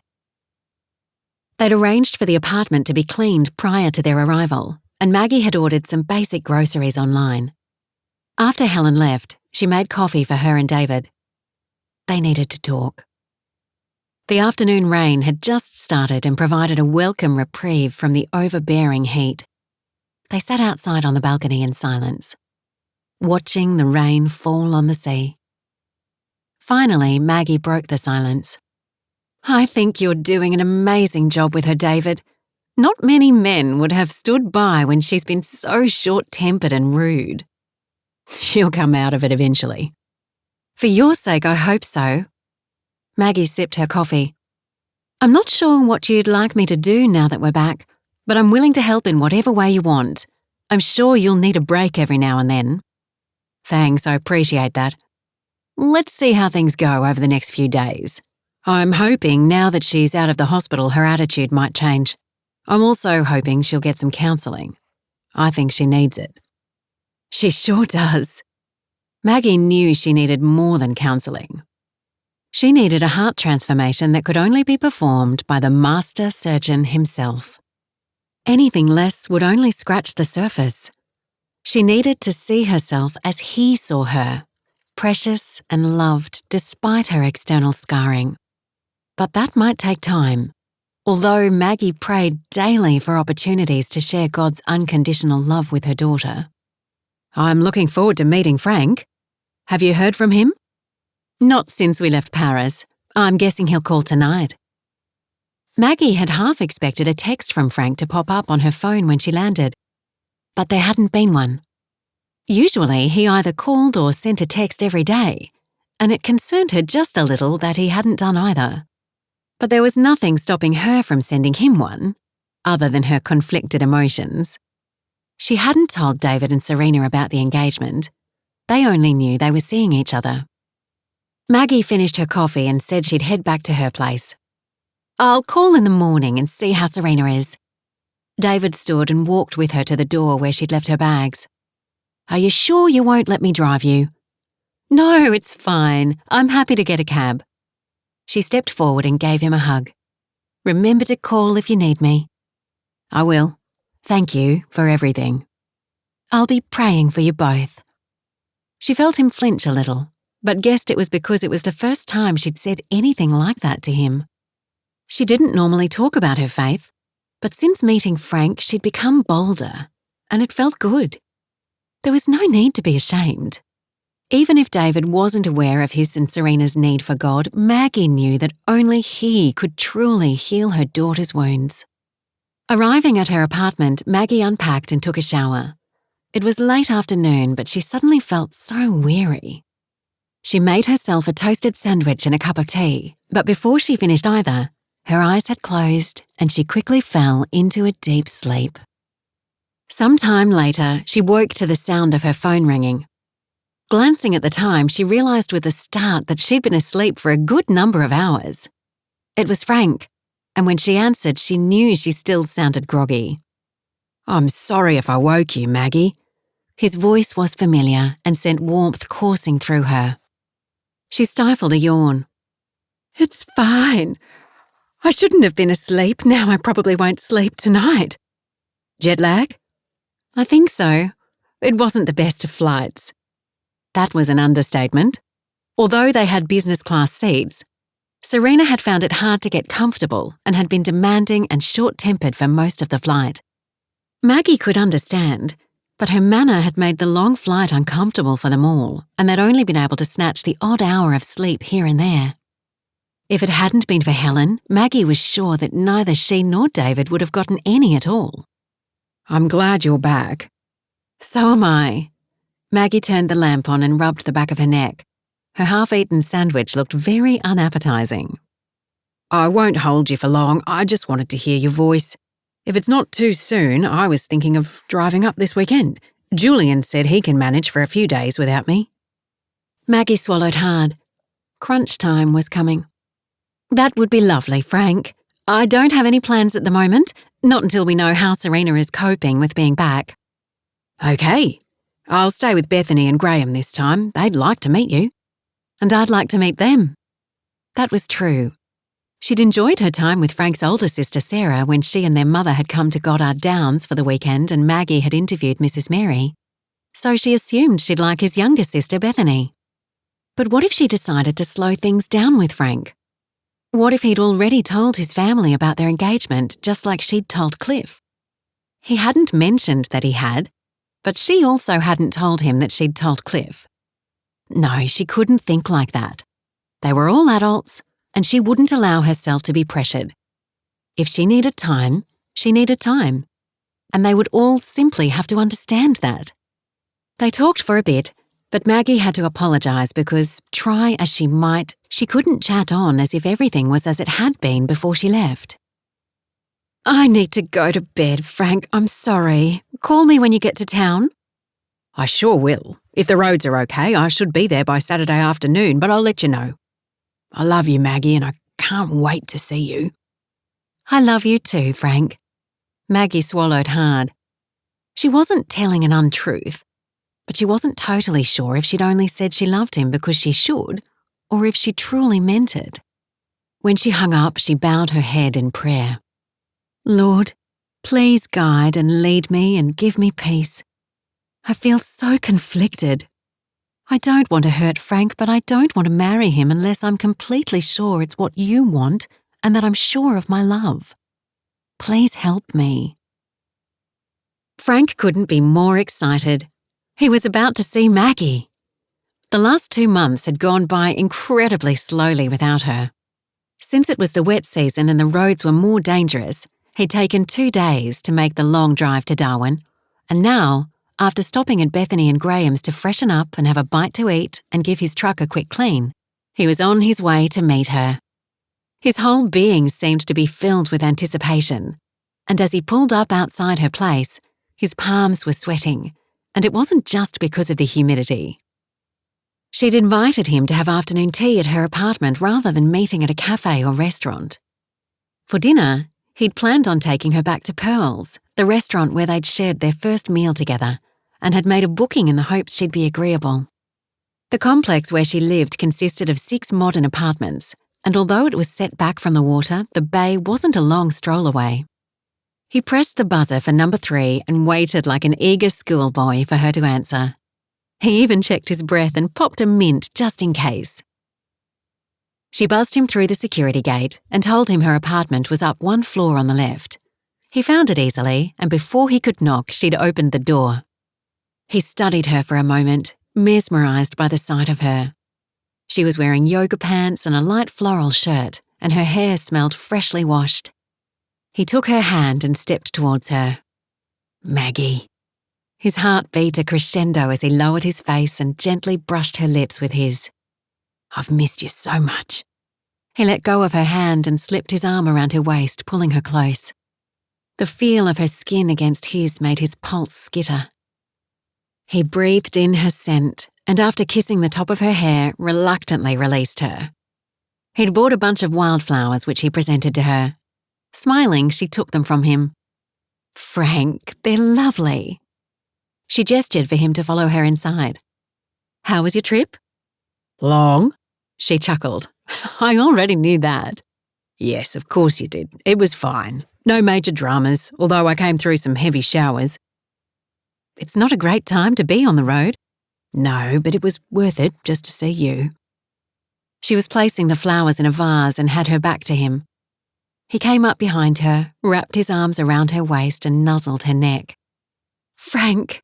Spinning around, they shared a moment of intense physical awareness.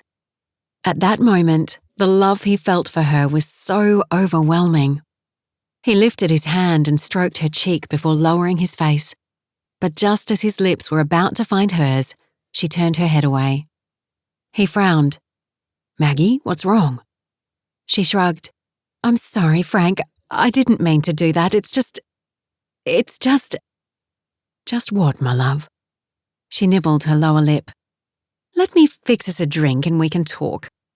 That doesn't sound good. A wave of apprehension flowed through him. He looked at her left hand. She wasn't wearing her ring. Not that it meant anything. They'd agreed she wouldn't wear it until they announced their engagement to their families, but he'd secretly hoped she might have put it on while they were alone. She poured 2 tall glasses of lime soda and inserted ice cubes into each.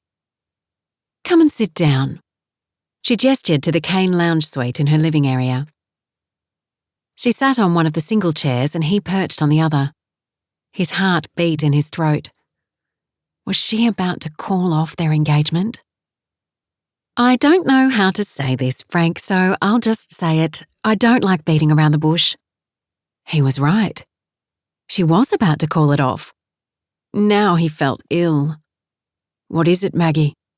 I think we were too hasty in moving forward with our plans. Perhaps we should give it a bit more time before telling our families of our engagement. Relief flooded through him. That was all right. He could deal with that. You can have all the time in the world. I'm not going to push you. I'm sorry if I did. I didn't mean to. It just seemed opportune. Really? You won't be upset if we don't announce it yet? He grimaced. Well, it's kind of too late. I told Julian, but I don't think he's told the others. Her lips tipped in a grin and she laughed. Do you really think he wouldn't have told Janella? No, you're right. I'm sorry, Maggie. We were having a bit of a showdown and I thought if I told him, it might appease him. Is everything all right between you two? I think so. But let me tell you about that later. Right now, I want to talk about us. He shifted closer and took her hand. Maggie, I meant it when I said you can take as long as you need. I didn't propose lightly. I love you with all my heart and I'll wait for as long as you need. The only thing I couldn't handle is if you were to call it off completely. Since I've met you, my life has been brighter, happier. You've given me a new perspective on everything and I can't imagine growing old without you. Her eyes moistened. Oh, Frank, you're such a softie. He chuckled. Some would say otherwise, but you make me as soft as a marshmallow. I love marshmallows. Does that mean you love me? I do, very much.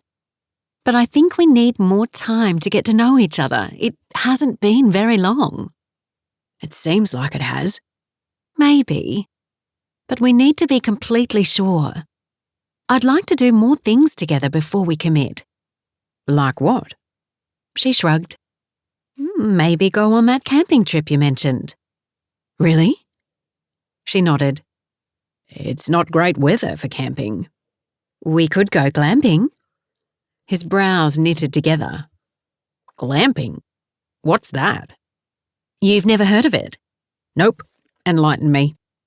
He sat back in his chair and swirled his drink, making the ice clink the glass. It's camping with all the frills. The tents are already set up, so it doesn't matter if it rains. They're almost like a hotel room, just a little more basic. And how do you know that? I thought you never went camping. I did an article for the magazine a while back on glamping in the Kakadu. I've not been there. Really? You've not been to the Kakadu and you call yourself an Aussie? I work too hard. I guess you do. So, what do you think? Could we spend more time doing things like that? But maybe save camping for another time. And how do you propose we do that when you live here and have an injured daughter and I live 1,000 kilometres away? She blew out a heavy breath, her shoulders sagging. That's the problem, isn't it? I'm not sure what Serena's recovery will look like yet. She's so bitter and depressed. And you want to be here for her, which is perfectly understandable. She nodded again. Yes, David's great with her, but I don't want to leave everything to him. Plus, he'll need to return to work at some stage. Frank remained silent, pondering the situation. Could he leave the station under Julian's management for extended periods so he could spend more time with Maggie? He was sure Julian would jump at the chance, but was he ready to relinquish full control just yet?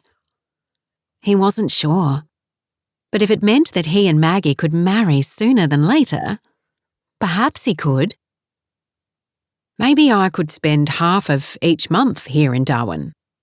Maggie's eyes widened. Would you do that? I didn't think you wanted to leave the station so much. I don't. But if it means seeing more of you, I might be able to manage it. He leaned forward and massaged her hand with his thumb as he gazed at her. Her eyes welled. I really do love you, Frank. I can't believe you'd make such a sacrifice for me. It wouldn't be a sacrifice, Maggie. As long as you're here, it would be a pleasure. Where would you stay? At Bethany and Graham's. They have a spare room. They wouldn't mind? She dabbed her eyes with a tissue. Not if it results in us getting married. Do they know? No, but Bethany was over the moon when I told her about you. What did you say? He chuckled. That's for me to know and you to find out. She slapped his arm playfully. Frank! I told her you were delightful and that I was falling for you. That was before I proposed. He grew serious. Now I've fallen, well and truly. Nothing else but true love would make me consider handing over the reins of the station. I feel truly honoured, but also guilty. It's like I've blackmailed you, and I'm sorry. I don't look at it that way, Maggie. I understand where you're coming from, I really do. But I agree that it won't work if we don't see each other. This is the only way. I'll organise it with Julian when I go back. How long have you got this time? I said a couple of days. He told me to take a week, so I guess I've got a week. She smiled. That's wonderful, Frank. We should be able to do lots of things in that time. What about your work? I've finished that article I was working on and Suzanne has it. The first part will be in next month's edition. I don't have any new assignments right now. Suzanne has given me as much time off as I need. So perhaps as well as me introducing you to my family, I could meet yours while I'm here. Yes, I'd love them to meet you. Well, that settles it. Do you want me to take the ring back and re-propose at some stage, or do you want to keep it? She reached for the ring hanging around her neck. Let me keep it? When I put it on, you'll know I'm ready. I was hoping you'd say that. He finished his drink and set the glass on the table before taking her hands. Maggie, I'd like to pray and ask God to bless our relationship. Is that okay? She nodded. It's more than okay, Frank. She smiled and squeezed his hands. I'd love to seek God's blessing. Let's pray then. He smiled and bowed his head, clearing his throat before he began. Dear Lord, Thank you for bringing Maggie back home safely and for her love for her daughter. Lord, I pray for Serena's healing, but Lord, we both know she needs more than just physical healing. She needs spiritual and emotional healing. But you, Lord, are the great healer, and you love her with your whole being. Work in her heart, Lord, and may she come to know how precious she is in your sight. I also pray for Maggie and for our relationship. Thank you that she was honest with me. I truly appreciate that. And Lord, I ask for your blessing as we seek to get to know each other better. You know how much I love her. But Lord, we both have to feel right about it. I pray that you'll give us both peace over the coming days, weeks, and months. And Lord, please help me to happily relinquish control of the station to Julian. You know how I've struggled with that, but I feel that it's time.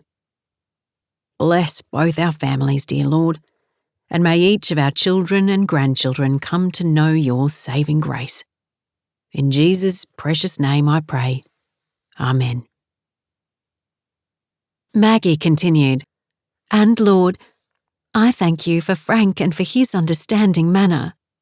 You've blessed me abundantly by bringing him into my life, but dear Lord, I simply ask for peace before we fully commit to each other. Bless our relationship as we seek to put you first in everything we do. In your precious Son's name, Amen." Amen.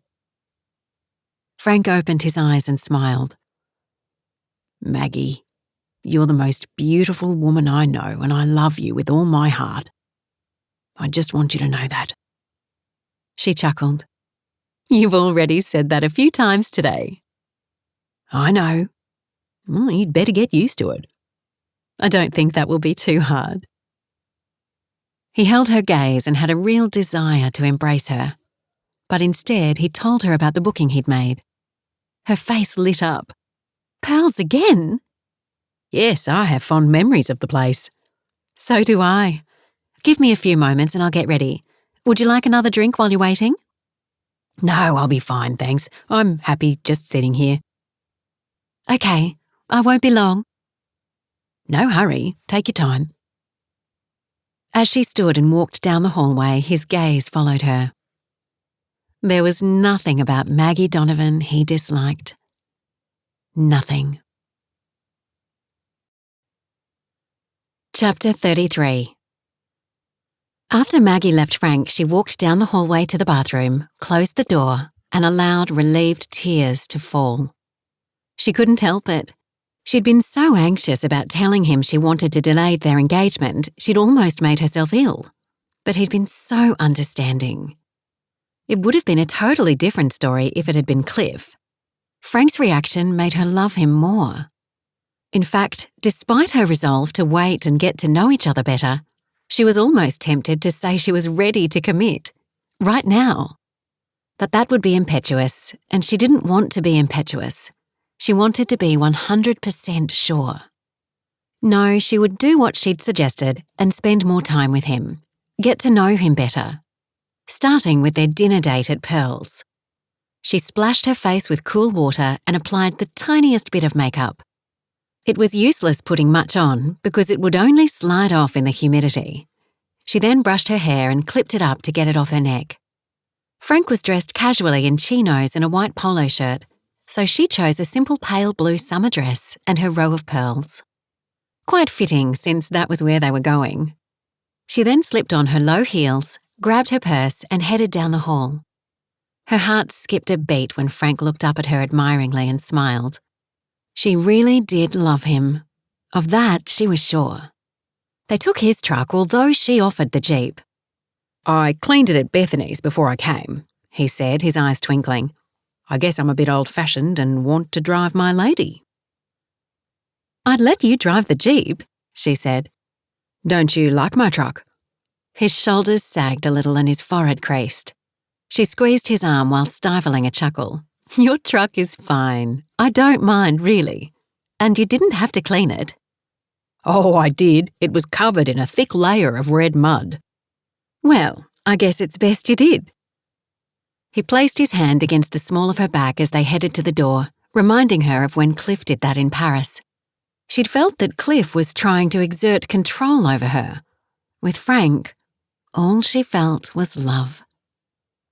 He opened the truck door and helped her in before he drove them downtown.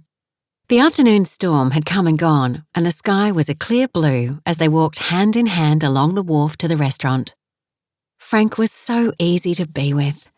They chatted about everything, from her time in Paris to what had been happening on the station.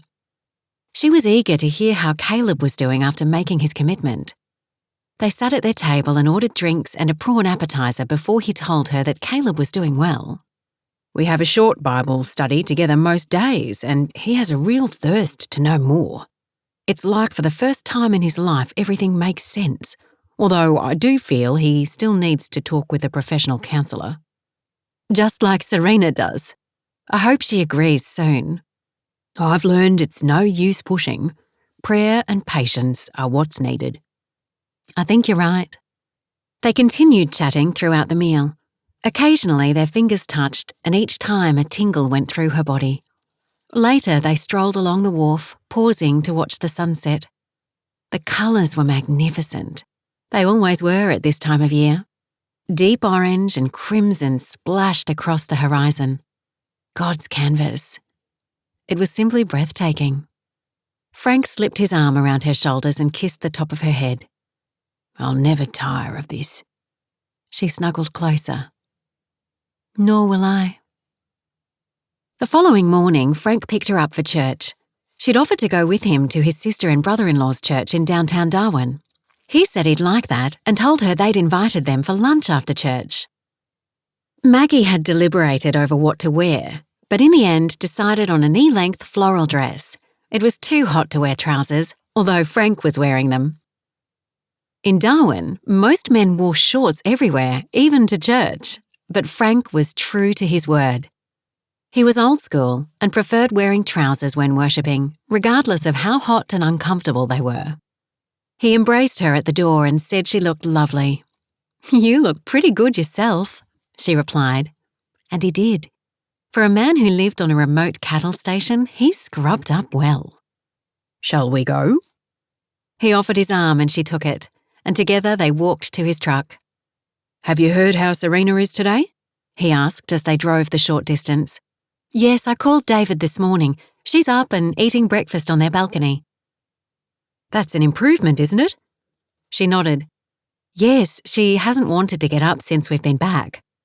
Is it too soon for me to meet her? Maggie grimaced. Probably. She hasn't even wanted to see Jeremy and Emma yet. Perhaps we could meet up with them a little later today. They'd love to meet you. I'd like that. When they arrived at the church, Maggie wished she'd quizzed Frank as to which church his sister and brother-in-law attended, because she realised too late it was the church she used to attend with Cliff. While she had no expectation that he would be there, she assumed he'd stopped going after their divorce, although she didn't know that for a fact. She would know most of the congregation, and they would know about the divorce and Cliff's infidelity. Not that it mattered. It was in the past. But she realised with a jolt that she probably knew, or at least would recognise, Frank's sister and brother-in-law, unless they'd started attending recently. She said nothing to start with, but Frank must have noticed something was afoot because he asked if anything was wrong. She had to tell him. So she did. We can go elsewhere if you feel uncomfortable, he said, looking at her with understanding in his eyes. No, I'll be fine. It was just a shock. I should have asked, how long have Bethany and Graham been coming here? She tucked a piece of hair behind her ear. Just under 2 years, I think. They were at another church further out of town before this one. So they probably started going not long after I left. I think they would have said if they'd met you before. Do they know who I am? Cliff Donovan's ex-wife. She nodded. No, I didn't mention your last name. Well, they're about to find out. I don't think I can stay incognito for long. I know too many people here. Are you sure you'll be okay? She breathed deeply. Yes, but be prepared for a lot of looks. Frank frowned. What do you mean? Everyone is going to wonder where I found such a good-looking man. Oh, well, maybe we should go somewhere else after all, he said with a small amount of mirth in his voice. Now who's nervous? He chuckled. Come on, I'm sure we'll be fine as long as we stick together. Yes, I'm sure we will. After they climbed out of the truck, Maggie slipped her arm into the crook of Frank's elbow. The church was so familiar. It had been built after Cyclone Tracy almost wiped the whole city of Darwin out in 1974 when it hit unexpectedly on Christmas Eve. It wasn't a traditional sort, more of a modern building with a sloping roofline and a cross on the top. They'd arrived early and a group of worshippers was gathered on the front lawn under the shade of a sprawling poinciana tree in full bloom. Maggie recognised a few: Larry and Belinda O'Gorman, Sue Ellen and Steve Davidson, Carmen Hicks. She dipped her head and wished she'd worn a hat. Not that she didn't want to talk with them, but they were mainly Cliff's friends. Well, not friends really, more like contacts. Cliff didn't have friends. Only people he leaned on to get what he wanted. And these were some of the more prominent members of the Darwin community. People who could help fund his campaigns, influencers. She wondered if he still saw them. Frank steered her towards a smaller group chatting under the awning. They were in the shade and Maggie couldn't see them properly, but she gathered that his sister and brother-in-law were amongst them. She was right. A woman whom Maggie assumed was Bethany looked up as they approached. Her face lit and Maggie noticed she had the same pale blue eyes as Frank. She waved them over and, smiling, placed her hand on Maggie's arm. "You must be Maggie. It's lovely to meet you. I'm Bethany and this is Graham." She turned to the man standing beside her, a fit-looking man with tanned skin. He gave a friendly smile and said hello. Bethany then introduced her and Frank to the other couple who turned to face them. Maggie's jaw dropped. There was no need for introductions. She knew them. It was Cliff and Mandy. For a moment, she was lost for words. She thought they were still separated. Jeremy obviously hadn't gotten the most up-to-date news. Cliff saved the day when he simply said, "Maggie and I already know each other." He smiled and shook her hand. "Nice to see you again, Maggie." He turned to Frank and extended his hand. "And it's nice to meet you, Frank." Frank took his hand and shook it. Cliff then turned to the young woman beside him holding a squirming baby. "This is my wife, Mandy, and our daughter, Ruby." Maggie forced herself to smile at the woman. It was the first time they'd come face to face. She was very attractive with long blonde hair and a slim figure. But she also had dark circles under her eyes that she'd tried to cover with makeup. Maggie wondered how she was really doing. Was she simply putting on a happy face for church? Maggie remembered how she used to do that. It had almost killed her. "Oh, I didn't know you two knew each other," Bethany said. Frank gave his sister a pointed look. It seemed the penny dropped because her face grew pink. "Oh, this is awkward." "Not really," Cliff said. "Maggie and I spent time together in Paris recently. Didn't we, Maggie?" She could feel herself starting to boil inside. It wasn't what he said, it was the tone in which he said it. He was stirring up trouble and enjoying it. "Yes, we did, but we were only there for our daughter. Have you seen her since she's been back, Cliff?" Two could play this game. No, but I'm planning to visit this week." "Good. I'm sure she's looking forward to seeing you." Maggie couldn't keep the sarcasm from her voice. Graham cleared his throat. "I think it's time to go in, shall we?" He extended his arms diplomatically to usher the group inside. Frank placed his hand lightly on Maggie's waist, but she held back. She needed to speak to Cliff, to clear the air, make things right. "You go ahead, Frank. I'll join you in a moment." He frowned and looked at her questioningly, but then followed Bethany and Graham inside. Maggie stood with Cliff and Mandy. "I'm surprised to see you here, Cliff, but I'm pleased to see that you and your family are together." She smiled at Mandy and then her gaze shifted back to Cliff. "I know it's a bit awkward, but don't make it any more so, please." "I don't know what you're talking about, Maggie. I was only being sociable." She pursed her lips. He knew exactly what she meant, but she wasn't about to make a scene.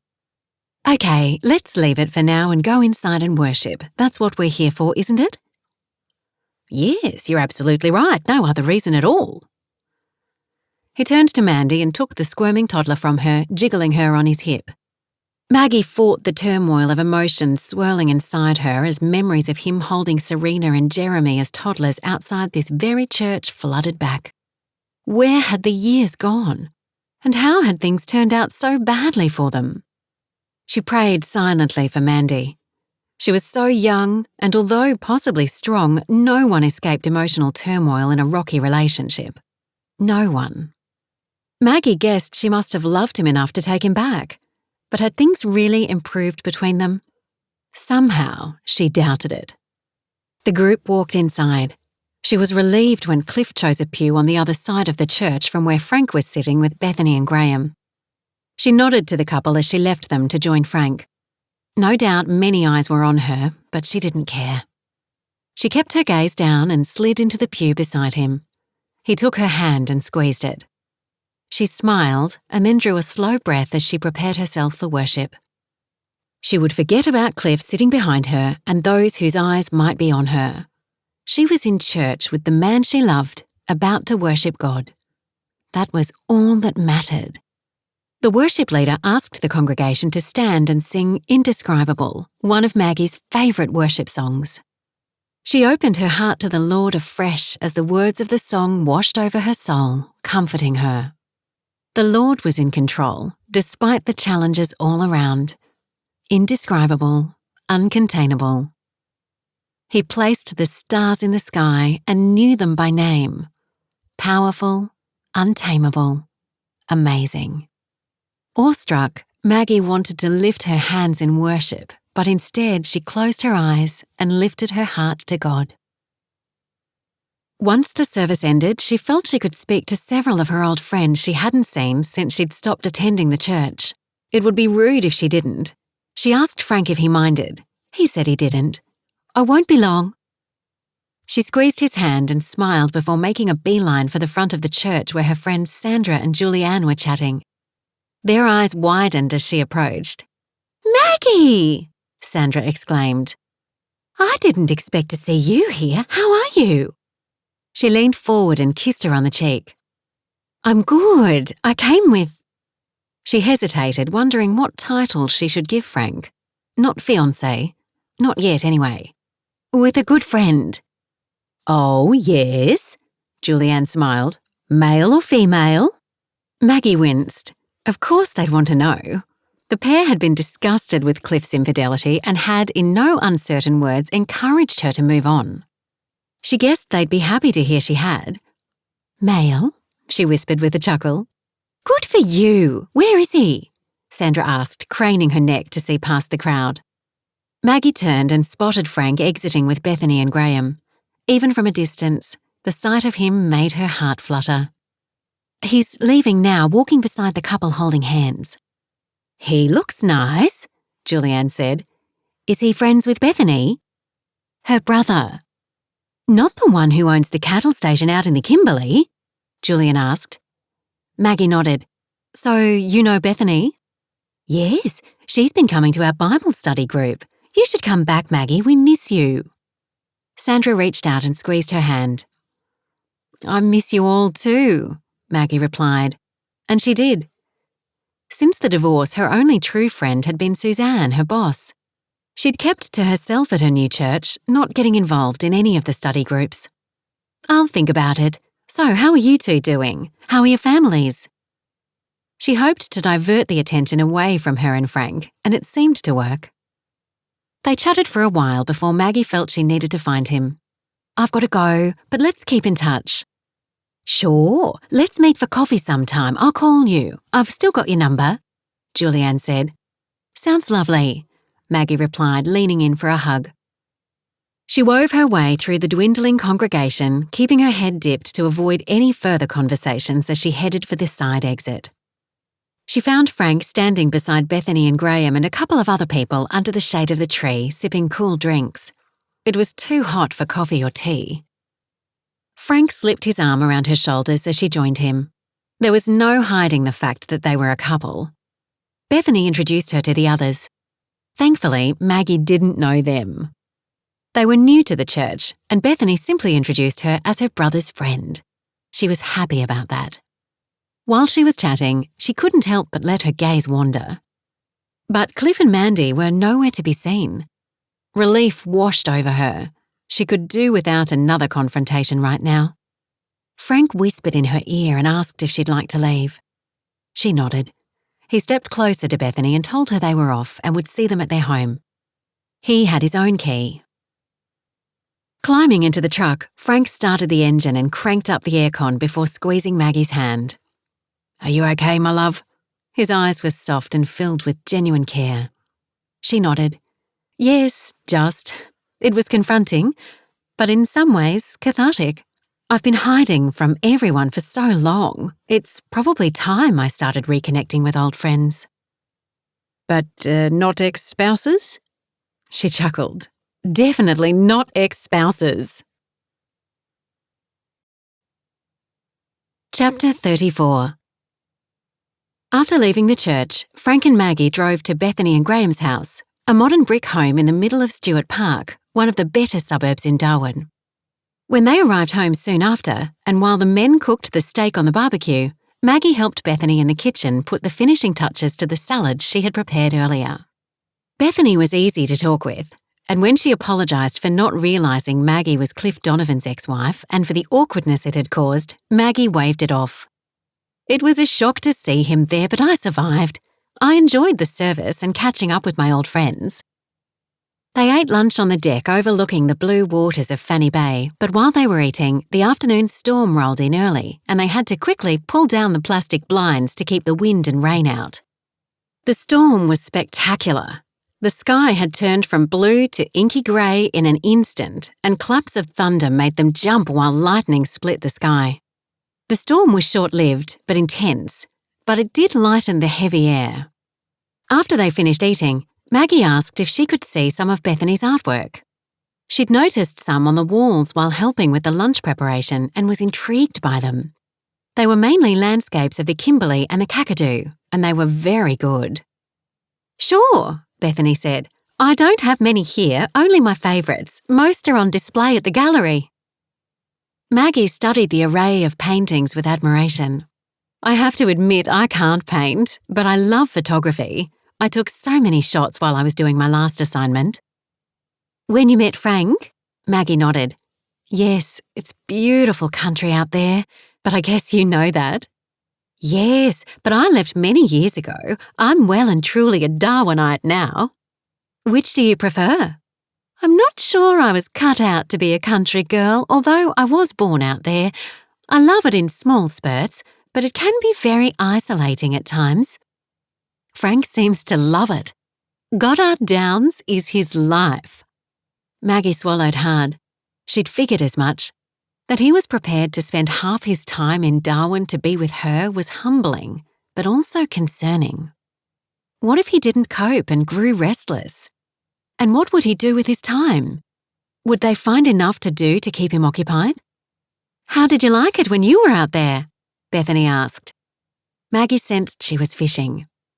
There was that obvious dilemma of what she and Frank would do if they married. And it was a dilemma. Maggie couldn't see Frank living anywhere other than Goddard Downs. But there was Serena. Maggie didn't feel she could leave her just yet, and she had no idea when she would feel okay about doing so. And did she really think she'd be happy being so isolated, especially now that Frank had told her that Olivia and Nathan were leaving? Janella would be the only woman on the station other than the wives and partners of the workers. She'd loved her time out there, and she told Bethany so, but staying a few days was vastly different to living there. The men came inside and Frank sidled up to her and slipped his arm around her waist. "My sister's pretty good, isn't she?" "She sure is," Maggie replied, leaning her head against his chest. "I'd love to see the work she has in the gallery." "We could arrange that. It could be one of the things we do together." Maggie's heart warmed.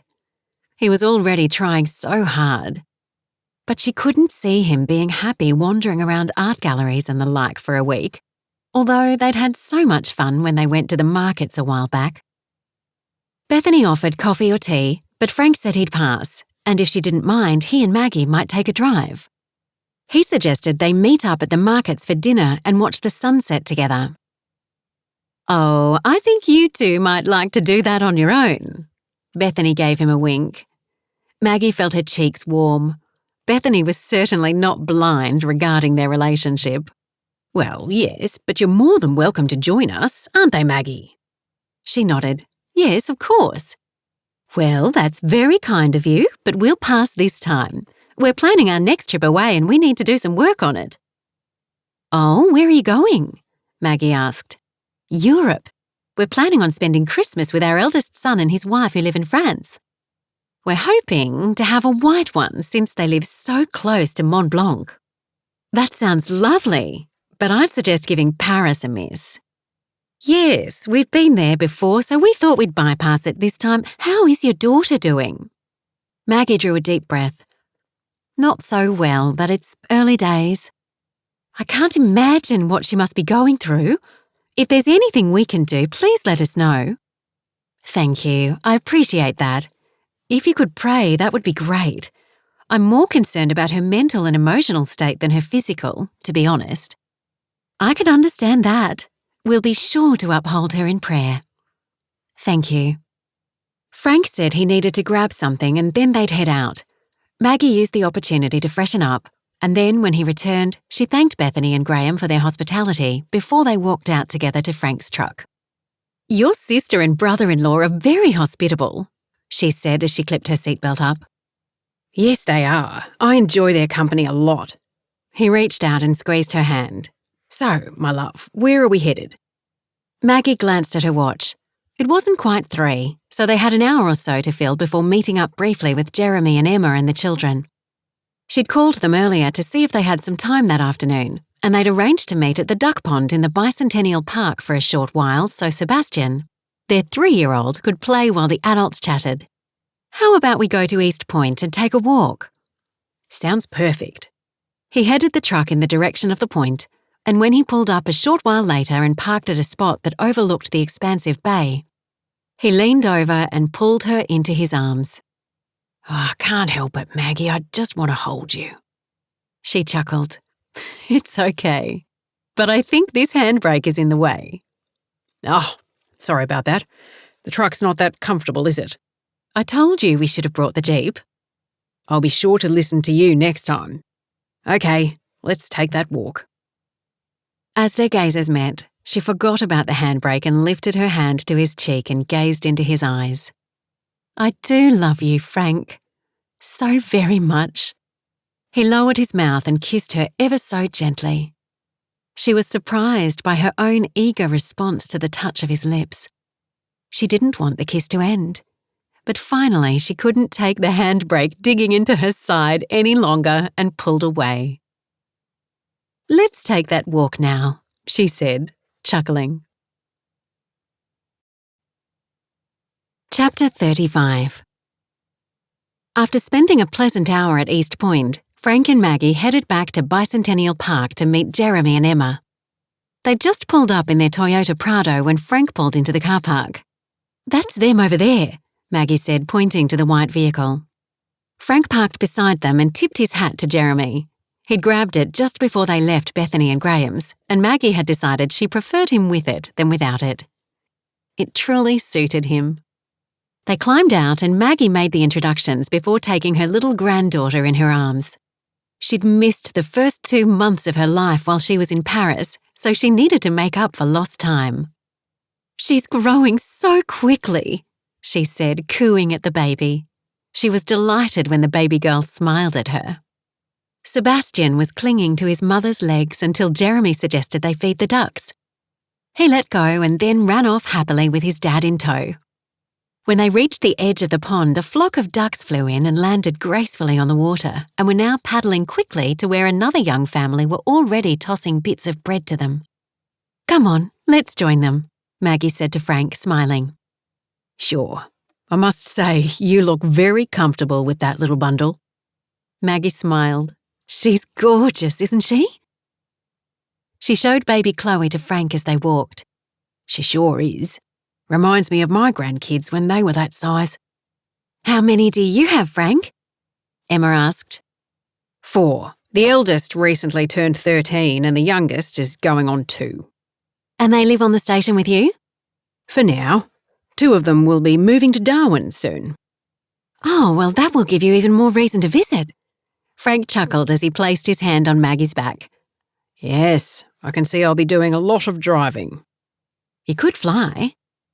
I guess I could, but I'm not really a flying man. I don't like being confined for long. Maggie thought about that. Frank could easily feel confined in Darwin. She'd need to make sure they did a lot of outdoor activities, not just visit galleries. They stood at the duck pond and fed the ducks with pieces of bread Jeremy and Emma had brought with them. Maggie stifled a laugh when a duck chased after Sebastian, making him cry. Jeremy made him stand his ground, and the ducks soon gave up and waddled away. A little later, they sat at a table under a covered shelter and shared afternoon tea. Emma had brought some homemade brownies and coffee in flasks. Maggie felt guilty. Here Emma was with 2 small children, and yet she still provided the snacks. "I'm sorry, Emma, we should have brought something." "Don't worry about it," she replied. "I love baking." "Well, thank you," Frank said. "These brownies are scrumptious." Maggie wanted to get Jeremy on his own for a minute and quiz him about Cliff. She got the opportunity as they were packing up. He'd walked to the bin and she followed. "I know it's none of my business, Jer, but I bumped into your dad and Mandy at church this morning. Are they back together again?" He shrugged. It's on and off at the moment. I never really know what's going on with them." He ran his hand through his hair. "He'll lose his seat at the next election if he's not careful." Maggie frowned. "What do you mean?" "He's drinking a lot, and it's becoming a problem." "He seemed all right at church this morning." "He's good at covering things up, Mum. You know that." "Yes, I do." "I don't hold much hope for their marriage." I figured that much. Mandy didn't look particularly happy this morning. Anyway, it's none of my business. I was just curious. On a different matter, I'm hoping Serena will be happy to see you soon." "Yes, well, that's another story, isn't it? I'm hoping this whole situation might make her look at herself." "That's what I'm praying for. She seems so depressed. It's like she's a different person." "I guess it's understandable. She always did like things to go her way. This time it certainly didn't." "Yes. We can only pray that God will get through to her. David's been great with her. I'm very impressed by him." "He's a good man." They strolled back to the cars. Before reaching them, she stopped and faced him. "She's a real mess, Jeremy. She's going to be scarred for life." Her voice hitched and tears welled in her eyes. He stepped closer and pulled her into a bear hug. "She'll come through it, Mum." Maggie sniffed. "I know. It's just so sad seeing her like this." "I can imagine. I'll go and see her as soon as she lets me." Maggie drew back and smiled. "Good man." After they all said their goodbyes, she gave a last kiss to Chloe before Emma popped the baby and the carry basket into their car. Maggie said she'd come and visit sometime during the week and offered to babysit whenever. Frank squeezed her hand when they were back in the truck. "Where to now?" The markets?" "I was thinking of somewhere a little quieter." "Oh, like where?" "Oh, fish and chips by the water." She smiled. "Sounds great." The rest of the afternoon and evening passed with pleasant chat and lots of cuddles and kisses. When Frank dropped Maggie back at her apartment just before 9, it was an effort to leave him, but leave him she must. "Thanks for the day, Frank. It was wonderful spending time together." "And we get to do it all over again tomorrow." "Yes." She leaned over and kissed him on the lips. "Until tomorrow." The rest of the week passed all too quickly. They visited the art gallery and admired Bethany's work that was on display. They went to the movies several times and even played a round of golf. They dined out often, trying different restaurants each time, and occasionally ate with Bethany and Graham. Maggie visited Serena several times, but she still refused to see anyone else, so Frank didn't go with her. David was still doing a superb job and showed no end of patience. Serena was scheduled for more surgery the following week, and they both hoped that would mark a turning point as her right cheek was going to have a major skin graft. It would never look normal, but the doctors were confident it would look better. One day, Graham took them out on the boat. They had to leave early because of the afternoon storms. No one wanted to get caught in them, and they only just made it back to the harbour before the first storm hit. But despite all this, Maggie sensed Frank was restless. He said he'd give her as long as she needed, and she knew he meant it, but she felt bad making him wait. Nevertheless, despite knowing she loved him, she still needed time. Was she being selfish? Perhaps. But the marriage commitment was a huge one, and she wanted to enter into it without any doubts. She would use the time when Frank was back on the station to assess her feelings and further seek God's will. The day before he was due to leave, he told her to dress in her best outfit that night. She was intrigued and quizzed him about where they were going, but he wouldn't tell her. As the time to leave Maggie and return to the station drew nearer, Frank's heart grew heavier.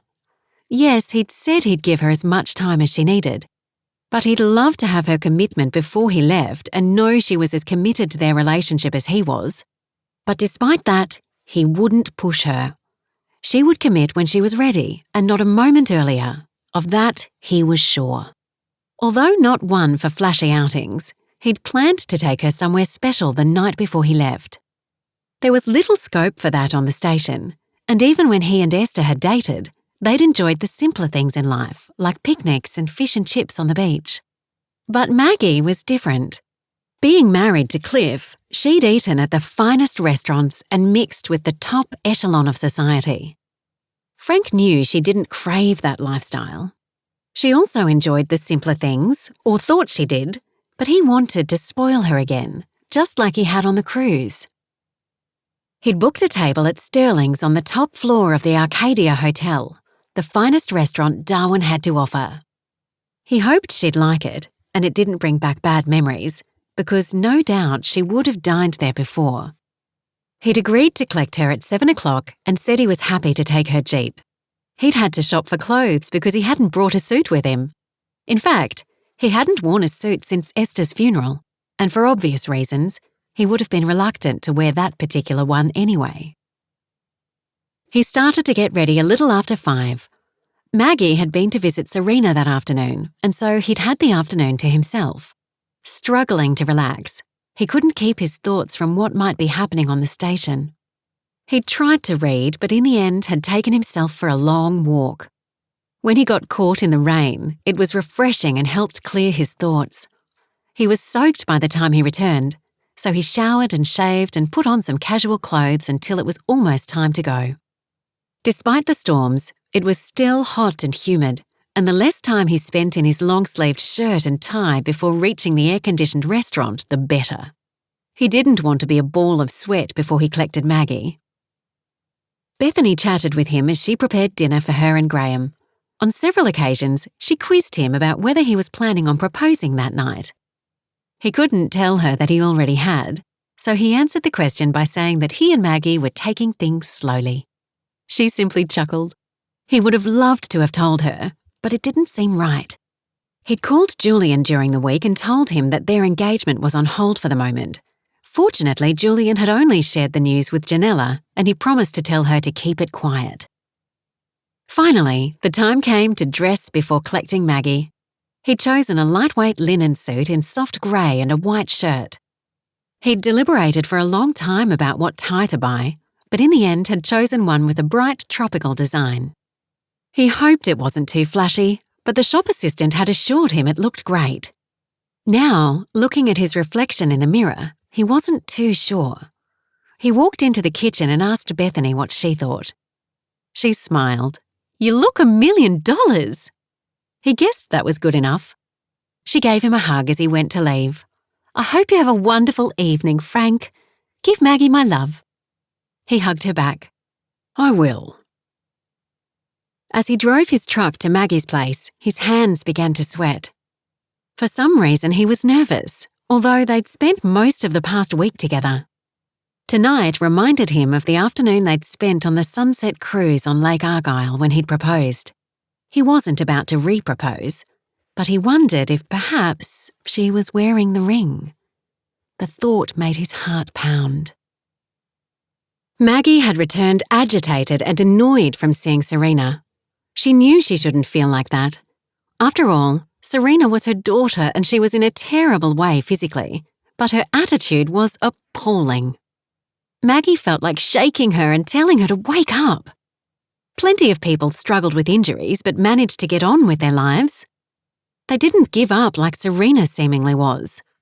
For goodness sake, she was only 33. She had her whole life in front of her, and she had a wonderful partner in David. Maggie had to admit that she'd struggled with their loose relationship. It didn't sit well with her, but it seemed to be the way of things for most young people these days. They shied away from marriage, but they also shied away from God, removing the moral foundations that Maggie and Frank's generation had grown up with. Society was becoming more liberal about what was acceptable and what wasn't, and Christian values in general were looked upon as old-fashioned. However, Maggie knew that God still answered prayer and that he cared deeply for all his children, even those who'd strayed, so she wouldn't give up on Serena finding him, and she would try her best not to judge her and David. She might not approve of their chosen lifestyle, but she could still love them. That's what Jesus would have done. But what she was struggling with right now was Serena's unwillingness to see that despite her injuries and permanent scarring, she could still live a worthwhile, purpose-filled life. Maggie had actually grown angry with her and almost walked out this afternoon. She ended up apologising and then had a long chat with David. He told her that he believed, in time, Serena would come around and that he'd stand by her, regardless, and would be there for her.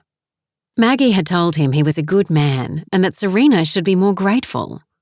He'd shrugged and said it was okay. She wondered what had made him like he was. Yes, he was a firefighter and had obviously been in some horrific situations, but he had a strength of character that was unusual. She'd like to get to know him better, because all she really knew about him was that his family lived locally in Darwin and that he loved outdoor activities. Her journalistic nose told her there was a story there somewhere.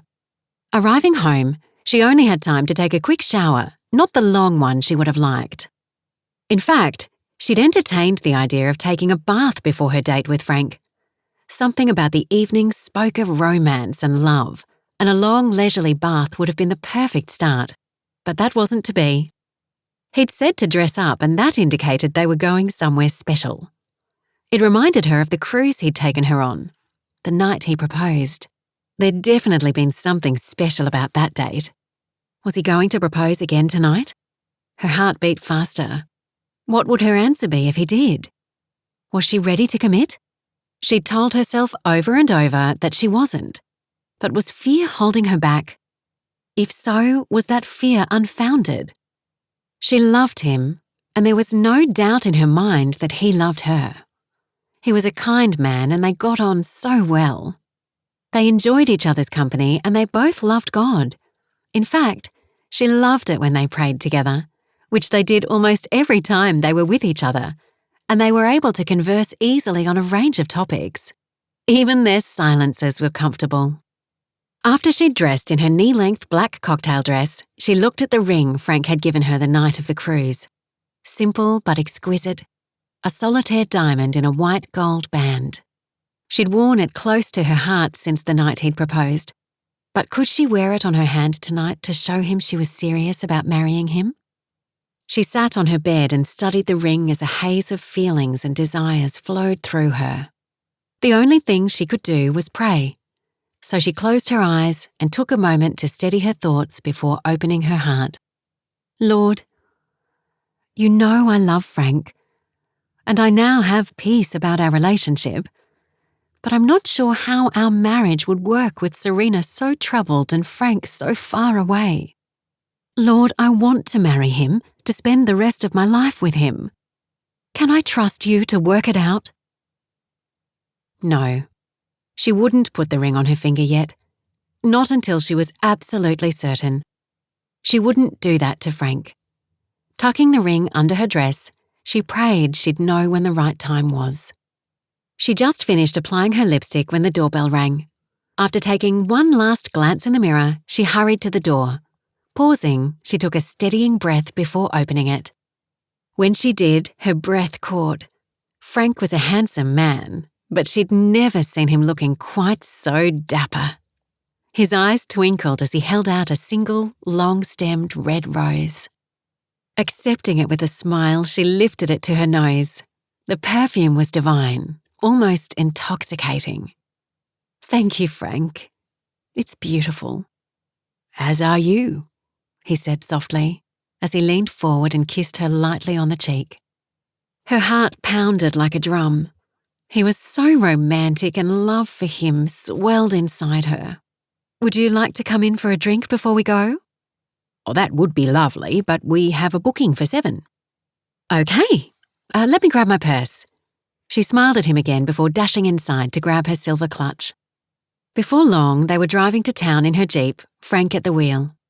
"How was your afternoon with Serena?" he asked. She groaned.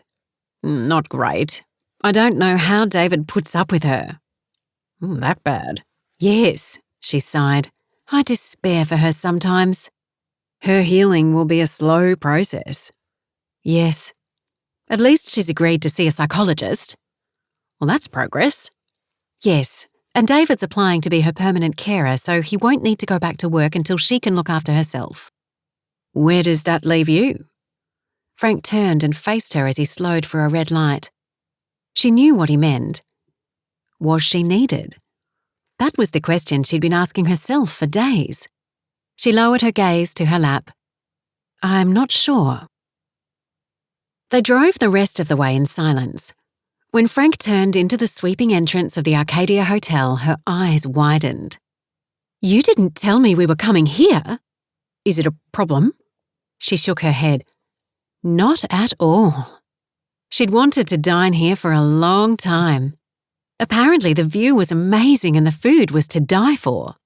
Cliff had always found an excuse not to bring her here, although he'd entertained plenty of his well-to-do supporters in the hotel. Not that she wanted to dine here with him. Not anymore, at least. A valet opened the door for her and she stepped out and waited for Frank.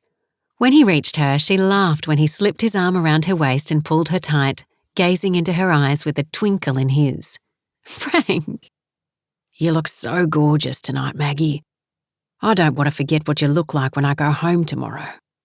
He lifted a hand and traced her hairline with his finger. "Nor me you." She was already dreading the moment when they'd have to say goodbye. He lowered his mouth and placed it gently over hers. She closed her eyes and responded before remembering the young valet who stood by waiting to park the car. She stifled a giggle and clung to Frank's arm as they headed to the entrance. The foyer was like a tropical oasis, with large, lush palms reaching all the way to the glassed ceiling, and trickling ponds and fountains scattered amongst them. They headed for the lift and took it to the top floor. The view was even better than Maggie had expected. The floor rotated and offered 360-degree views, but although the stunning sunset across the sea and the city skyline were amazing, she had eyes only for Frank. She drank in the sight of him as they sat at their table and chatted while they ate. The meal was scrumptious, but it could have been terrible. It didn't matter. Only being with him mattered. When he suggested they dance, she moulded into his body as if they were made for each other. His arms encircled her and she nestled her head against his chest as they swayed to the soft music. It was an evening made in heaven, and she didn't want it to end. But finally, it was time to leave. "I need to visit the bathroom. Would you wait?" "Of course, my darling." Her heart beat a staccato as she closed the door behind her and set her purse on the counter. She drew a steadying breath as she slipped her ring off its chain and slid it onto her finger. Her mind was made up. She was absolutely sure of this. She loved Frank and wanted to marry him. Everything else would somehow work itself out. Frank couldn't believe it when Maggie returned from the bathroom. He was standing by the floor-to-ceiling window looking out over the city when she sidled up to him and slipped her arms around him from behind and leaned her head against his back. He was relishing the feel of her body close to his when he placed his arms over hers and felt the ring on her finger. He spun around, his heart jumping inside his chest. "Maggie." He gazed into her eyes and cupped her cheeks with his hands. You're wearing the ring." "I am." She flashed a smile that made him giddy, sent his senses spinning. "I want to marry you, Frank.